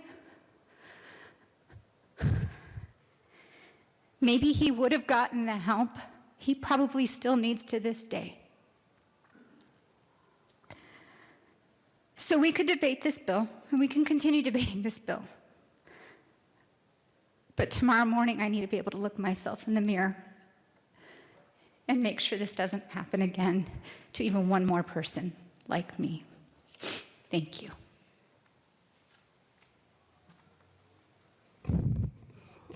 Representative Larson.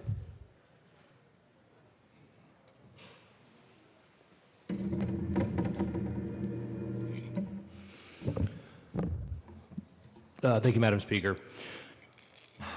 You know, I just want to echo my comments that I had made last week on second reading.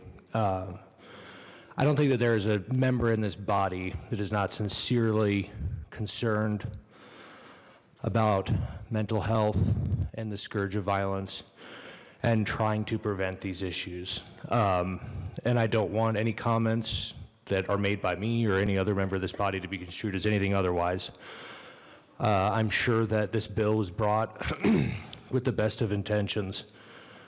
But like I said, due process exists for a reason. I spent this weekend, I talked to my sheriff, I talked to other sheriffs around the state, and had personal phone calls with them. And I can tell you, they are legitimately concerned that they are going to have to send their employees, their men and women that they care about with families, into dangerous and escalated situations. Furthermore, they are concerned that this is eroding due process, and I cannot emphasize that enough. I know that this is an emotional issue, and I know that all of us want to do something, but we have to take a step back and ask ourselves, are we eliminating the presumption of innocence? There are a million situations that we can all think of where we have righteous anger for someone that has been done wrong. Listening to my colleague's story, that sickens me that you had to go through that. And, you know, honestly, I look back at one of my seminal moments for me was September 11th, 2011, I was a freshman in high school. My dad's best friend was Jason Dahl, the captain of United Flight 93. And I spent months fantasizing, frankly, about what I would do to the perpetrators of those terrorist attacks. But you know what? As I let go of that anger and got down further with the coping process, it's a good thing that I'm not judge, jury, and executioner. We need to have dispassionate justice where people are able to go through their process and have their day in court before they are presumed guilty. That is a cornerstone of our entire society. And as well-intentioned as this bill may do, this is an absolute first step toward eroding that. And I know that there's a lot at stake here on both sides, but we cannot afford to go down that path of putting the frustration with inaction above protecting our due process, because it can lead to very bad and unintended consequences where not only our safety is eroded, but our rights as citizens are eroded. So seriously, when you cast your vote today, think about that. I know it's difficult, and I know there are lots of stories that I have nothing but sympathy and commiserate with, but we are taking a very dangerous step here with due process. And I cannot impress upon you the gravity of that we are going to do today, and it is going to change the trajectory of criminal justice in this state, perhaps this nation, if we start going down this path. And I really urge you to reconsider. With that, I ask a no vote. Representative Majority Leader Garnett. Thank you, Madam Speaker. And thank you, members. Thank you, members, for the debate on Friday and for the thoughts, obviously, over the weekend and some of the thoughtful debate today. I want to start by just thanking Representative Sullivan. Representative Sullivan, thank you for your friendship and your leadership and your inspiration. It's really been an honor to work with you on House Bill 1177. Members, we've heard a lot of opposition talk today, which I'll get to in a little bit. But before we get there, I want to just talk about how carefully crafted the piece of legislation that's before you is, and how, in my opinion, you really have a choice between maintaining the status quo or putting forward some meaningful change that could truly save a life. And that's an easy choice for me. And it might be easy because I sat through the hundreds of hours of stakeholding with law enforcement, with the mental health community, with victims of gun violence, with district attorneys. And I know that we've put in place a system that is robust when it comes to due process, that we put the respondent at the forefront of our minds when we crafted this piece of legislation, because we want to make sure that there aren't frivolous and false and malicious claims brought forward, but that we can put something in place to help somebody in crisis, to help save a life, and help temporarily remove someone's firearm so that they don't do harm to themselves or others, just for a moment of time so that they can make their way through that moment of crisis. The carefully crafted bill that's before you goes through step by step by step in a courtroom with a judge, with an attorney. Is there an ex parte hearing? Of course there's an ex parte hearing. Do you know why there's an ex parte hearing? Because law enforcement demanded there was an ex parte hearing.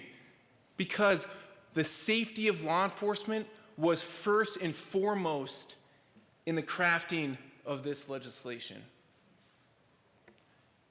The police chiefs support this bill overwhelmingly. Do you know why? They're not elected. Okay? Do we want to talk about the opposition outside of this building? Let's talk about the opposition outside this building. The sheriffs supported this bill last year. Then you put in place interim, an election, clearly stating that we're moving forward on extreme risk protection order. And some people who supported this bill, because they talked to me on the phone too, and you know what they said? We do this all the time. We take people's firearms all the time with no legal precedence at all. It would be great if you could put in a process so that what we're already doing in rural parts of this state had some process, had some due process for the respondent. And then over time, yes, now we have sanctuary counties. I mean, do we have to talk about the ridiculousness of sanctuary counties? You're not going to enforce a judicial order? A judicial order coming from the court. You're not going to enforce a judicial order coming from the court to save someone's life in crisis? Did you read the fiscal note? I mean, listen, all due respect to Aaron Carpenter, our fiscal analyst, I like him. He's a really smart guy. I don't totally agree with it. I actually think that it's high. I think there's going to be, at most, 50 extreme risk protection orders that are brought forward. Somehow I was listening to this debate that ranged from like not saving someone's life, not helping someone in crisis, but all of a sudden about livestock and coyotes and mountain lions. And I was like, what are we talking about? What are we talking about, members? This is simple. This is simple. There is a clear process. 14 other states have it. It's constitutional. This is about saving someone's life in crisis. This is about temporarily removing someone's firearm so that they, in their mental break, don't have access to the most dangerous weapon that they have in their possession. And then they go through a process where they get a termination hearing. They get to petition the court and say, you know what? I'm not a significant risk anymore. I need my property back. And guess what we do? We give you a termination hearing. Not every other state does. Not every other state does. When it comes to due process, it is here. We know why people are opposed. I know why people outside this building are opposed. The people watching the proceedings today know why people are opposed. And the people of Colorado know why people are opposed. And you know what? I'm not going to act in fear anymore. This is not an overstep. I'm not afraid of voting yes on this bill because it is carefully crafted. It's going to save a life, and it's going to save law enforcement lives because law enforcement brought it to us. Did we forget the title of the bill? Did we forget the title of the bill? The title of the bill is the Deputy Zachary Parrish III Violence Prevention Act. Had this been in place, Deputy Zachary Parrish would be here with us today. So members, this is easy. I went home on Friday night. I was exhausted. I didn't sleep on Thursday either. We had a long debate. And I got home, and my 8-month-old daughter at like midnight was wide awake. And my wife said, "You're awake." "I'm not." I said, "All right." So I held Adela.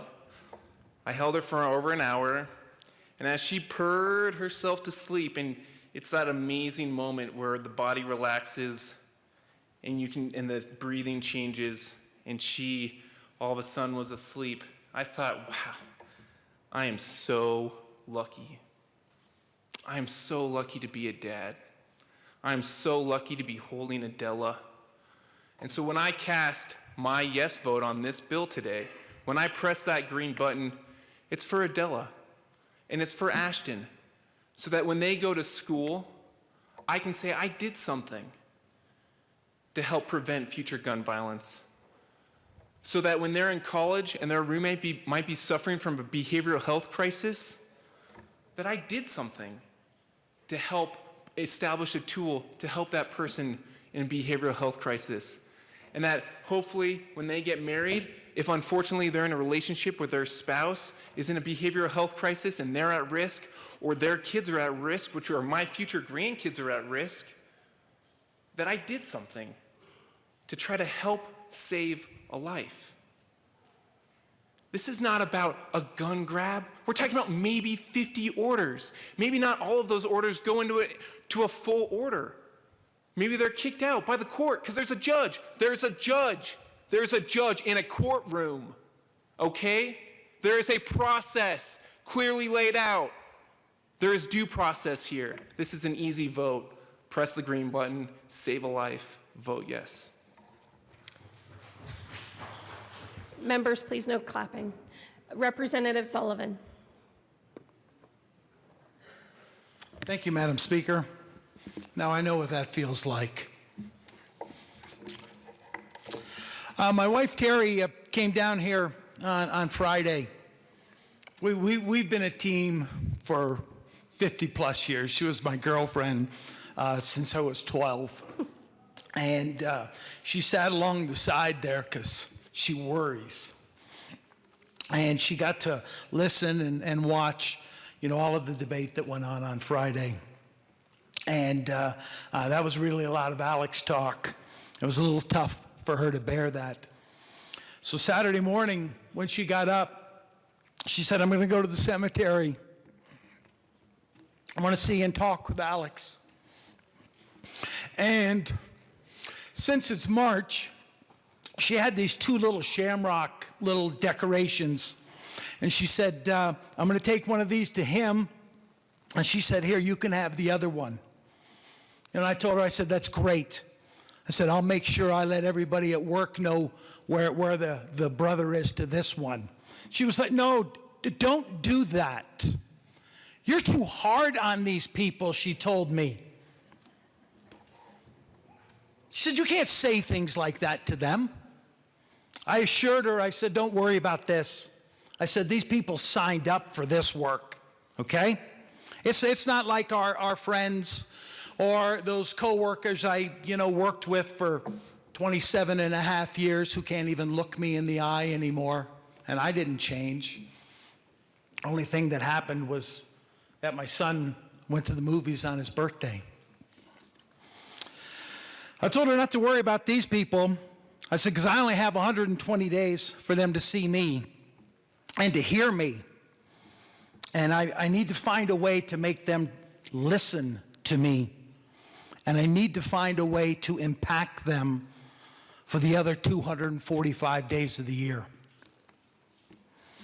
I was a journalism major here at Metro State, and we worked on how to craft a story with the who, what, where, when, and the why of a story. And that's great for a story.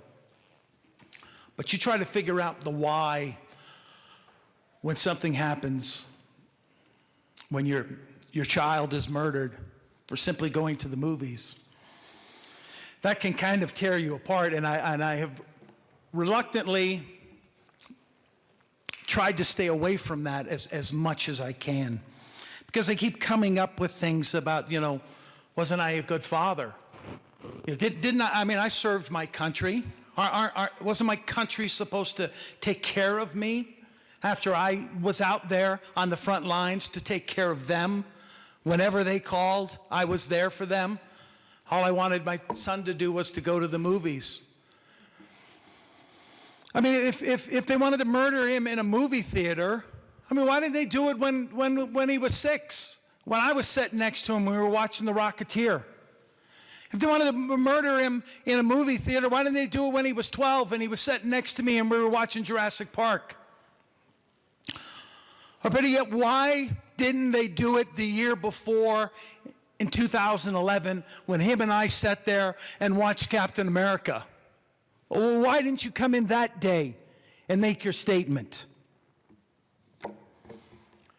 And why didn't they have an extra ticket for Theater 8? I found this out during the trial. Alex had this ability to talk to you and get you excited about something that you had absolutely no reason or any thoughts whatsoever that you were going to be excited about. He went down to Red Robin in the afternoon before he was headed to the theater, and apparently they have like a shift table where all of the workers sit around. And he was down there talking about, he was getting ready to head down to the Century 16 and getting them all excited. And there was this one woman, she was a veteran. She would never, in her wildest dreams, think about staying up until midnight to watch a movie about Batman. But Alex got her so excited, she said to him, she said, Alex, is there room for one more in your party tonight? And he was so excited, he converted somebody. He got someone else to be excited. He said, you bet. And so she said, well, I need a ride, and I need to get cleaned up. He said, I'll take you. So he took her home, got her cleaned up. They drove to the theater, so she went to the ticket office to buy her ticket. And all they had was tickets for Theater 9. And Alex and all of his friends had tickets for Theater 8. So they stood around and they didn't want to, her not to be a part of them. They traded their tickets in. You see, folks, Alex wasn't even supposed to be there that night. He had tickets for the theater next door. But because he went down and talked to this woman, got her so excited, wanted to be inclusive of everybody, they went and changed their tickets over. Why? Why would someone put me through that? So now I don't have Alex anymore. I mean, it's hard to tell your wife that, one of her kids is actually your best friend. She's not your best friend. He actually is.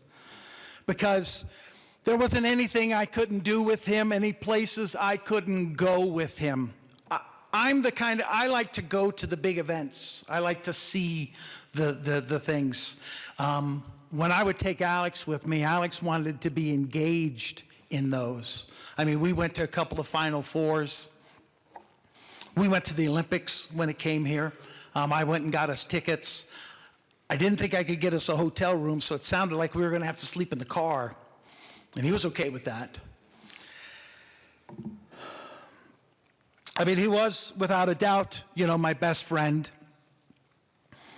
And he related to everybody. I've never seen anybody who could be on the floor playing with children, then sit with his grandmother and her friends, and then, of course, be comfortable, with his friends. He's just so full of compassion. My father always told me that, whenever you go somewhere, when you do something, you're supposed to leave this place better than when you got there. And quite frankly, when Alex came about, I knew this place was going to be better because I was going to leave Alex here with you.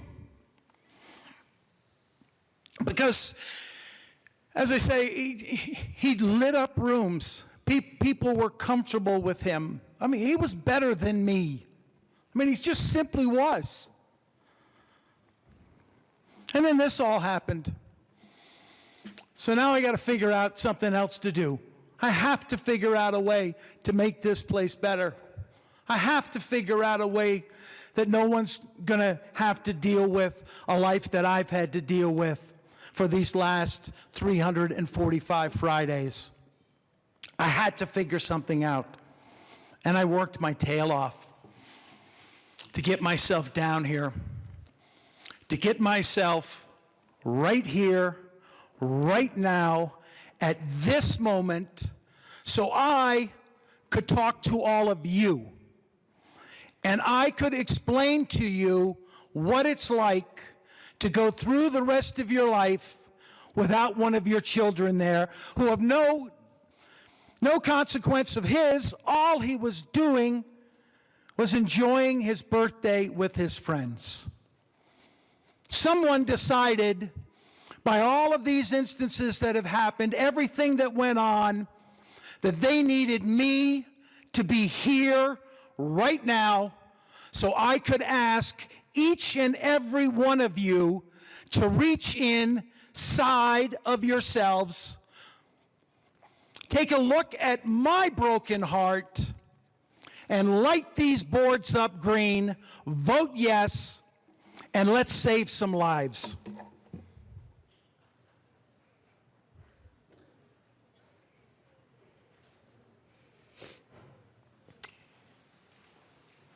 Representative Valdez.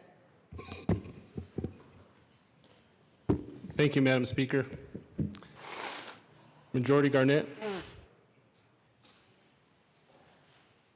May I speak on your bill?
Majority Leader Garnett, may I speak on your bill?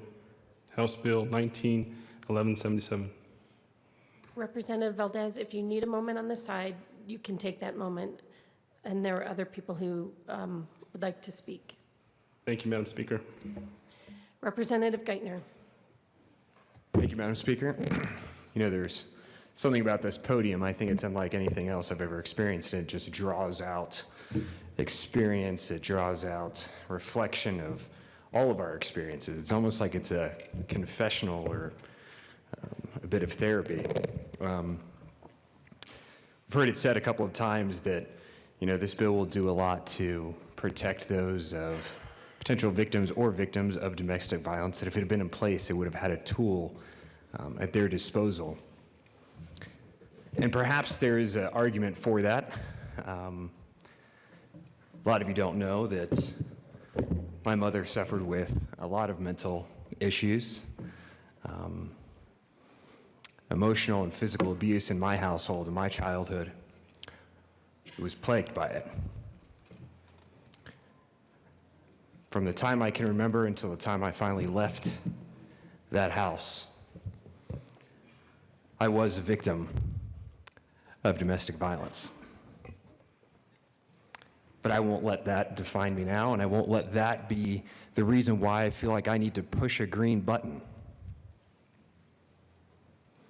You see, if we had an ERPO when I was a child, law enforcement agents would have come to my house.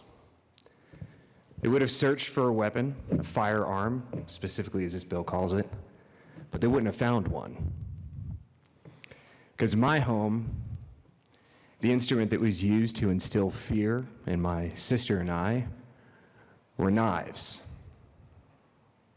My mother never had less than 3 of them within arm's length at all times. What I think would have happened is that the law enforcement agency would have come to my home.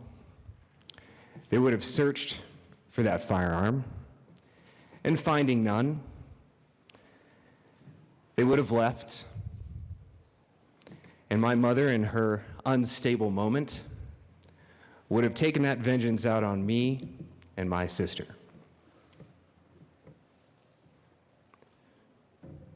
You see, for a victim of domestic violence, I'm convinced, it's taken me a long time to get here, that it's not so much the instrument that causes the fear, it is the individual that causes the fear.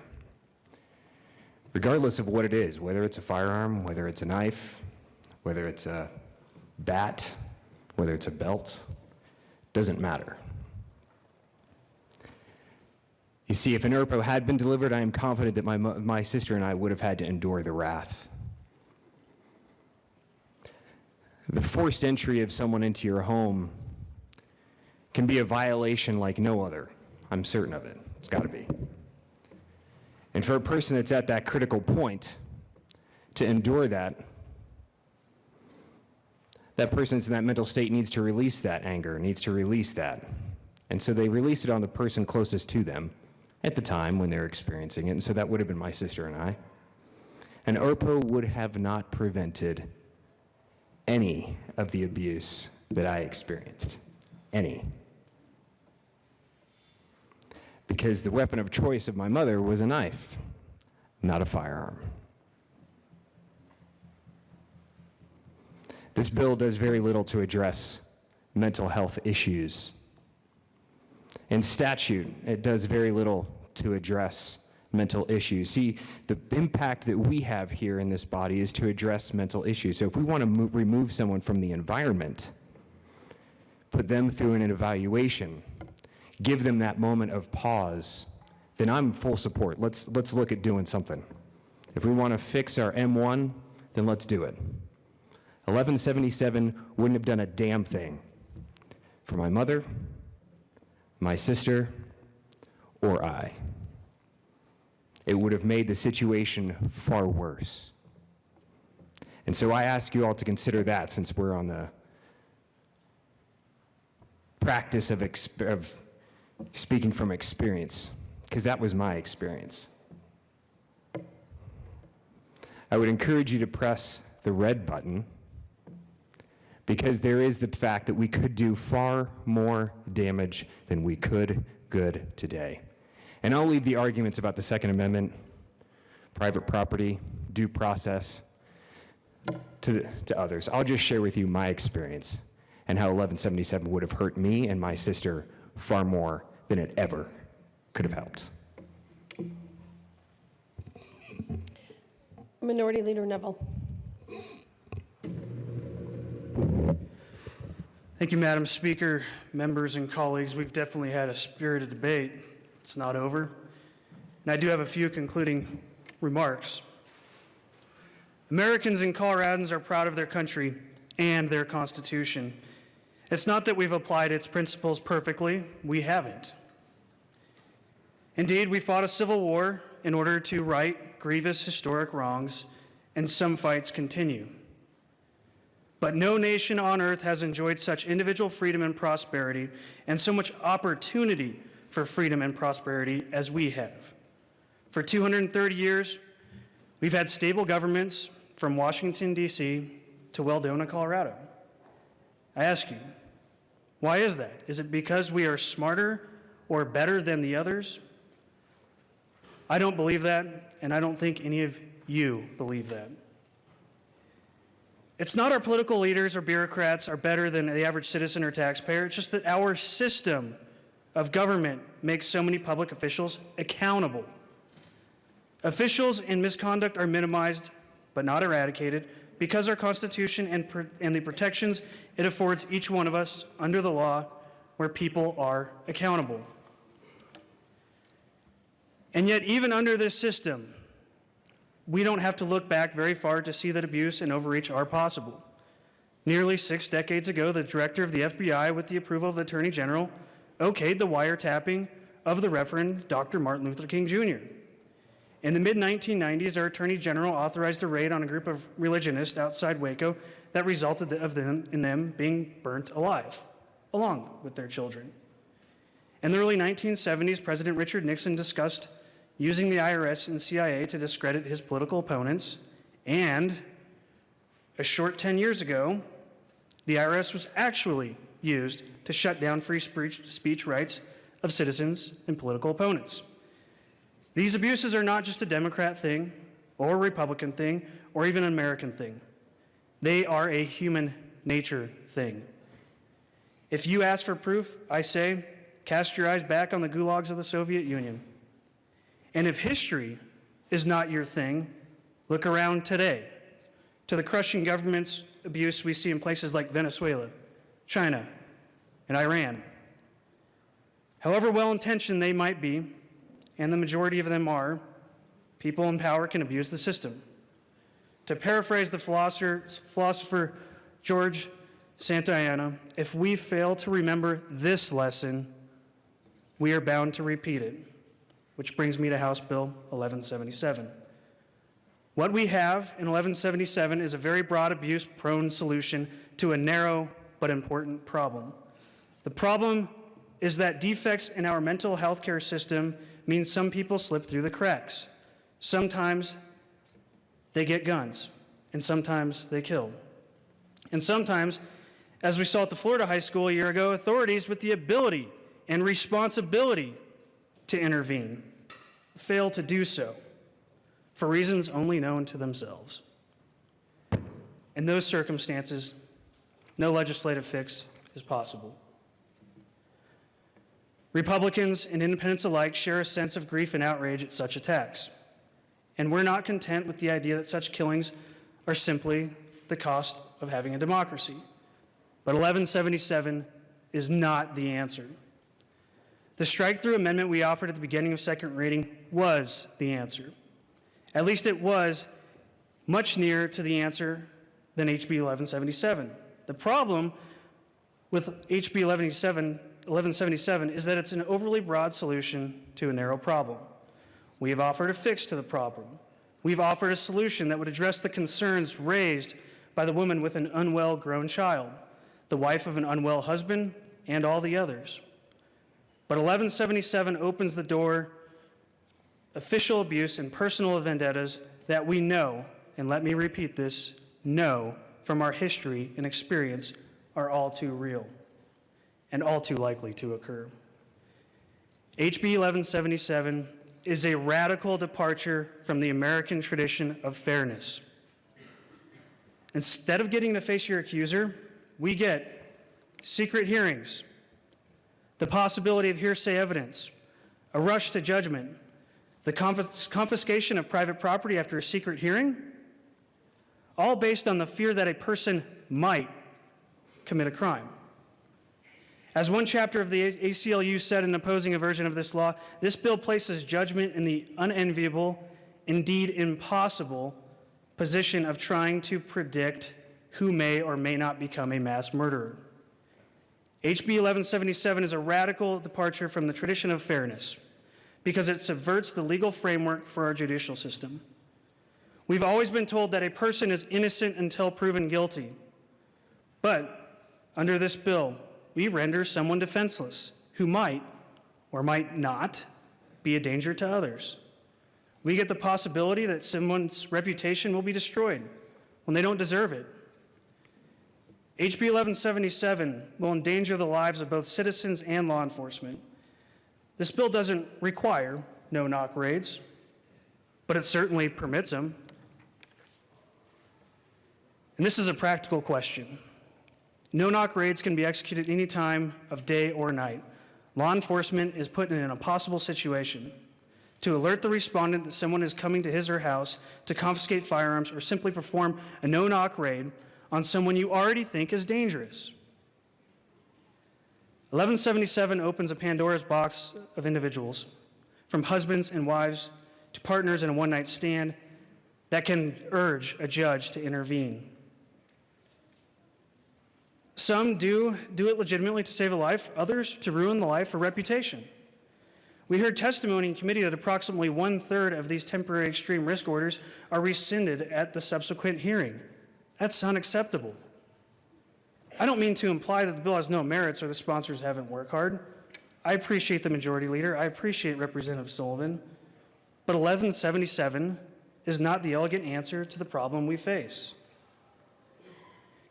In the committee hearing for House Bill 1177, we heard heartbreaking and vivid testimony about loved ones lost when a madman or madwoman tilted toward mayhem and killed using a gun. But I want you to hear one more witness. During the committee hearing, members were asked, "Do you remember where you were when Columbine happened?" I remember it well. I was there. I was a student at Columbine. And I've heard many students from Columbine tell me that they adamantly oppose this bill. The story is much more compelling than mine. We heard from the sponsor of this bill that this probably wouldn't have prevented the mass shooting in Aurora. That was reported in a media report. And I can testify to one other thing. As a soldier in Iraq, I fought and bled along young men and women who spared no measure of devotion to this country and its ideals, especially the right of the citizenry to keep and bear arms. We saw and tasted the bitter fruit of tyranny. We saw the results of a disarmed citizenry, broken and fearful in the face of a tyrant. To a man and woman, we never wanted to see that happen in America. And many of my friends gave their blood and their life for the Constitution and the right to bear arms that ensures we remain free. I buried many of these friends. And by offering a bill that is so open to abuse by personal agendas and political activists, it feels like we're spitting in their graves. I know that's not what was intended by the sponsors, but as with the bill they offer, there are many unintended consequences. In some ways, HB 1177 illustrates the difference between these two sides of the aisle. So let me close with a question. If you can fix the problem of the dangerous mentally ill having guns, which we have offered to do, without opening the door to personal vendettas or government abuse, without violating our rights to basic fairness under the law, without making it possible for the lives and reputations to be ruined, even as you ensure the mentally ill get the help they deserve, why would you prefer 1177, which ensures that these problems will occur?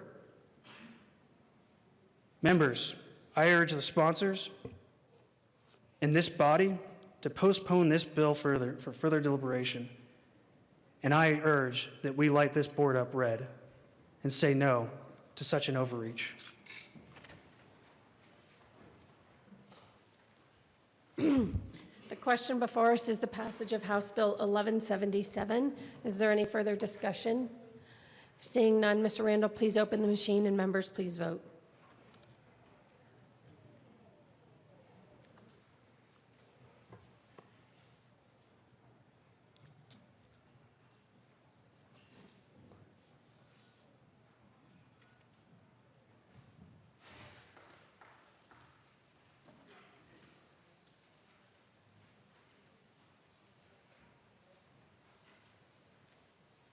Representative Gray.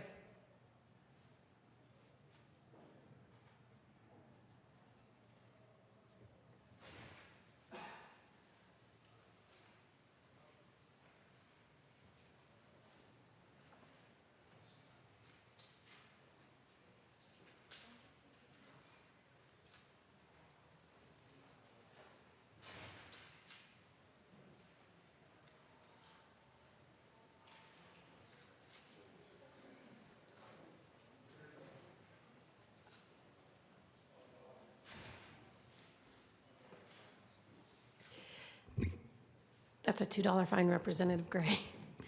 With 38, please close the machine. With 38 aye votes, 25 no votes, 1 excused, and 1 vacant, House Bill 1177 is passed. Co-sponsors.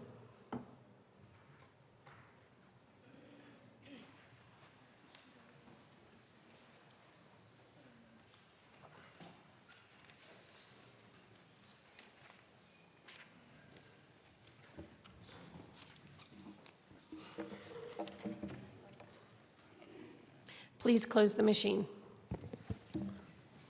Majority Leader Garnett. Thank you, Madam Speaker. I move to proceed out of order for consideration of Senate amendments to House bills. Seeing no objection, we will proceed out of order for Senate amendments to House bills. Mr. Randall, please read the title of House Bill 1033. House Bill 1033 by Representatives Tipper and Kennedy, also Senators Fields and Priola, concerning a local government's authority to regulate products containing nicotine. Assistant Majority Leader Kennedy. Thank you, Madam Speaker. We move to concur with Senate amendments on House Bill 1033. Please proceed. Thank you, Madam Speaker. In the Senate, there was a robust discussion about this bill. Just to refresh your memory, this has to do with the ability of local governments to license tobacco retailers. There was a discussion about some of the provisions of the bill and when it is appropriate to deny the local governments the share back of state tobacco dollars. The Senate offered up what they see as a compromise where if a local government successfully passes a tax on tobacco products, on cigarettes specifically, then it is possible for the state to retain the dollars and not share it back with the local governments. But if a local government merely licenses, requires a license fee, or there is an attempted tax measure that doesn't necessarily pass, then the local governments can still receive their shared back tobacco tax dollars. So we ask for your support. The question before the House is to concur with Senate amendments to House Bill 1033. Is there any further discussion? If not, Mr. Randall, please open the machine and members proceed to vote.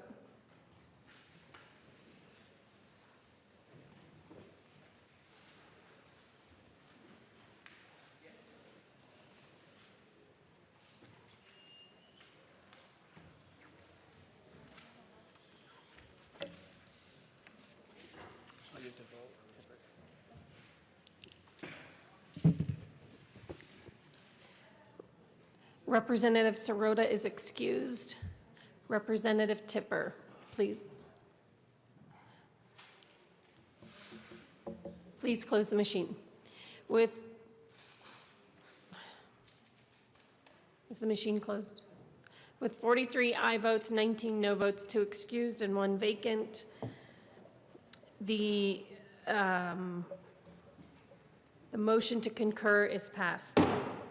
Majority Leader Garnett. Thank you, Madam Speaker. I move for the repassage of House Bill 1033 as amended. The question before the House is the repassage of House Bill 1033 as amended. Any further discussion? Seeing none, Mr. Randall, please open the machine and members please vote.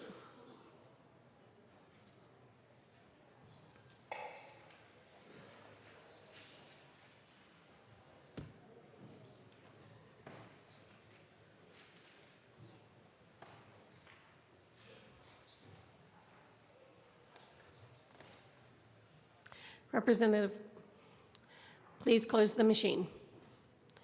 With 38 aye votes, 24 no votes, 2 excused, and 1 vacant, House Bill 1033 is passed.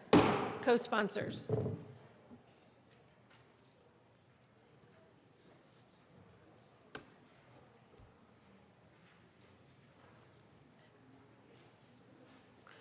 Please close the machine.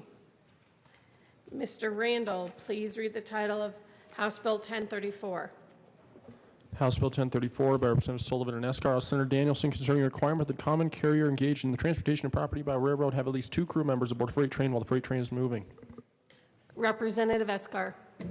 Thank you, Madam Speaker. We move that the House concur with Senate amendments. Please proceed. Oh, how I missed the turkey. I don't ever give the Senate much credit, but they actually did find a technical fix. There was a double negative that we had to change and fix. So for that, I will actually give them credit for finding a mistake and making it better. Please concur. Is there any further discussion? The question before the House is to concur with Senate amendments to House Bill 1034. Mr. Randall, please open the machine and members please vote.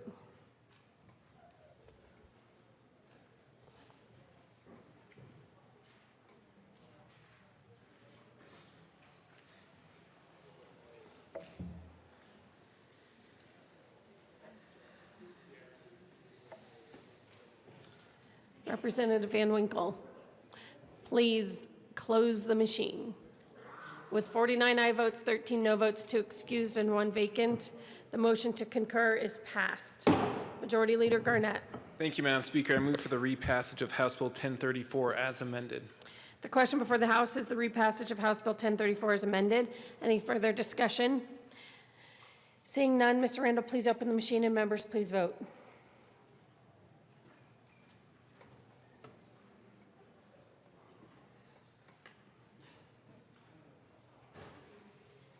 Representative Lontine, please close the machine.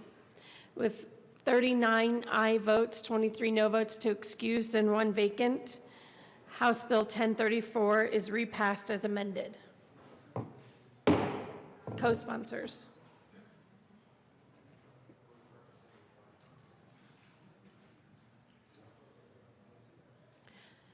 Please close the machine. Mr. Randall, please read the title of House Bill 1029. House Bill 1029 by Representative Arndt, Senator Crowder, concerning the Republican River Water Conservation Districts and in connection with expanding the boundaries of the district and adjusting the meeting schedule of the district's Board of Directors. Representative Arndt. Thank you, Madam Speaker. I move that the House reject the Senate amendments to House Bill 1029 and a conference committee be appointed. Please proceed. So in the Senate, they put on one good amendment that we agree with. that refers to the residency requirement for the board. And the second amendment, which we are trying to clean up their language about the augmentation fees paid out of district. And we'd like to have a conference committee discuss the second amendment they put on the bill. We didn't like the second amendment.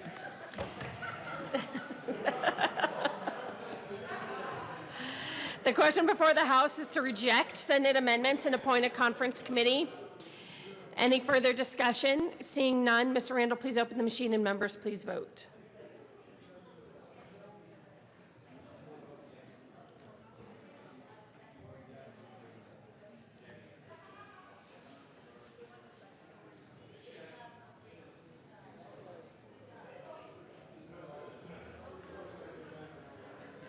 Please close the machine.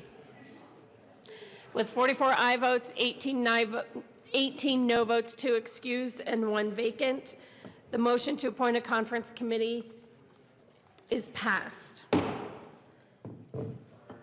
The conferees are Representative Arndt, Representative Roberts, and Representative Catlin.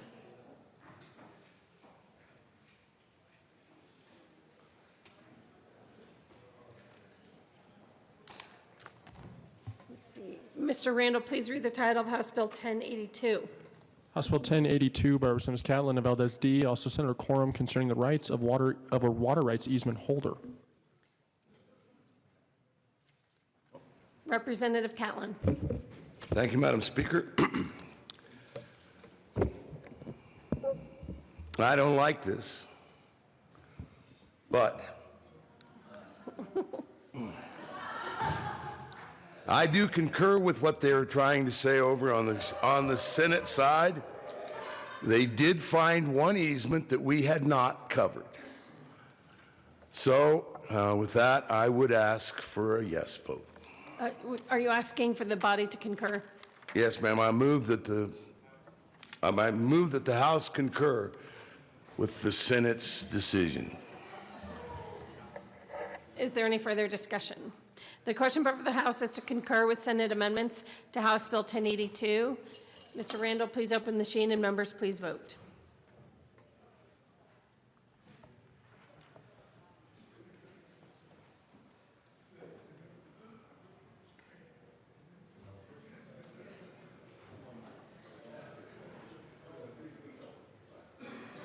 Representative Lewis, please close the machine.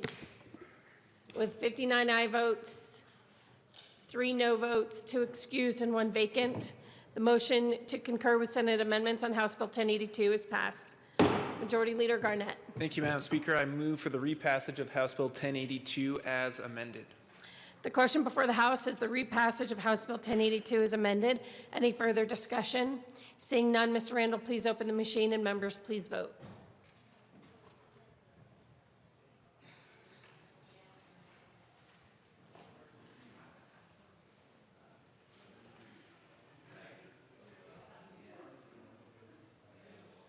Representative Arndt, please close the machine. With 50 aye votes, 12 no votes, 2 excused, and 1 vacant, House Bill 1082 is repassed as amended. Co-sponsors.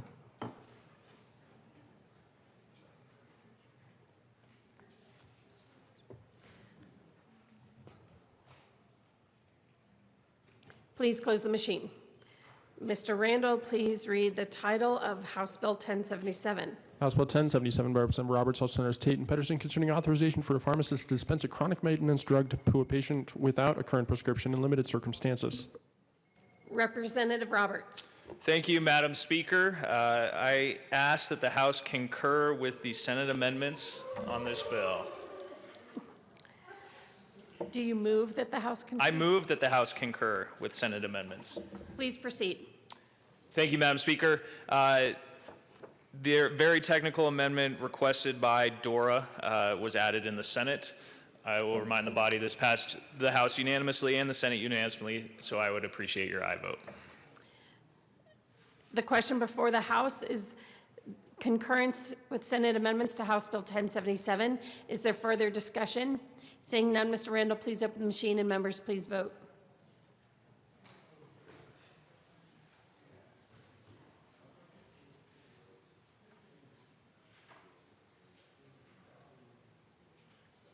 Beckman Humphrey Ransom. Please close the machine. With 56 aye votes, 6 no votes, 2 excused, and 1 vacant, the motion to concur with Senate amendments on House Bill 1077 is passed.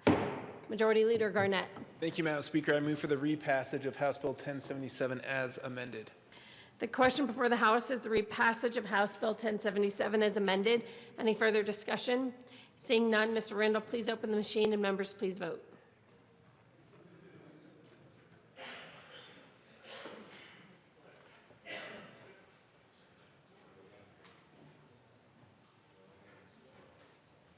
Representative Sandridge, please close the machine. With 62 aye votes, 2 excused, and 1 vacant, House Bill 1077 is repassed as amended. Co-sponsors. Hey, Sally, if I can read it.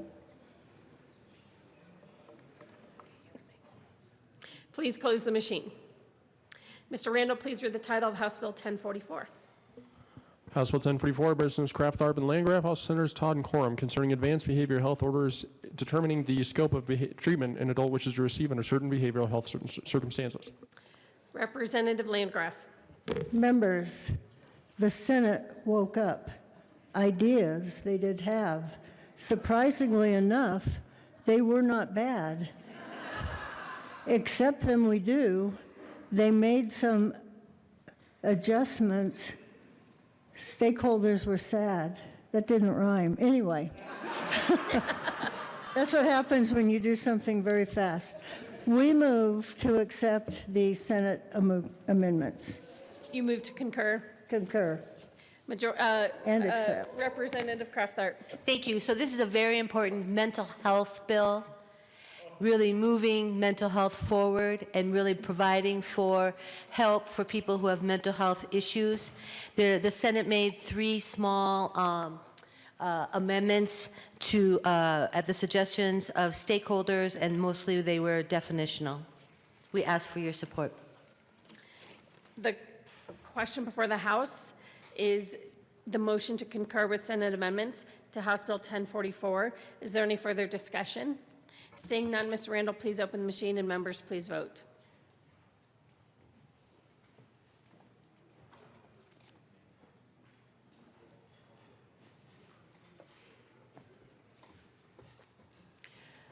Buck, Geithner, Kraft, Tharp, Landgraf, Pelton, Sandridge. Please close the machine. With 62 aye votes, 2 excused and 1 vacant, the motion to concur with Senate amendments on House Bill 1044 is passed. Majority Leader Garnett. Thank you, Madam Speaker. I move for the repassage of House Bill 1044 as amended. The question before us is the repassage of House Bill 1044 as amended. Is there any further discussion? Seeing none, Mr. Randall, please open the machine, and members, please vote.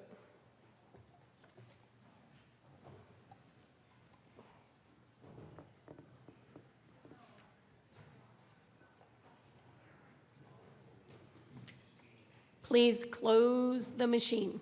With 62 aye votes, 2 excused, and 1 vacant, House Bill 1044 is repassed as amended. Co-sponsors.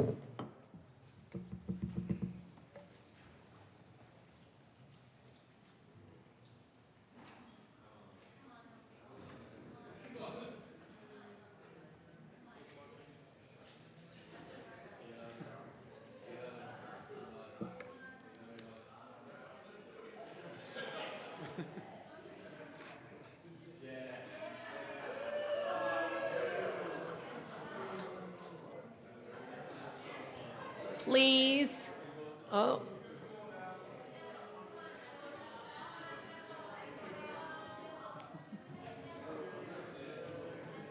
Please close the machine.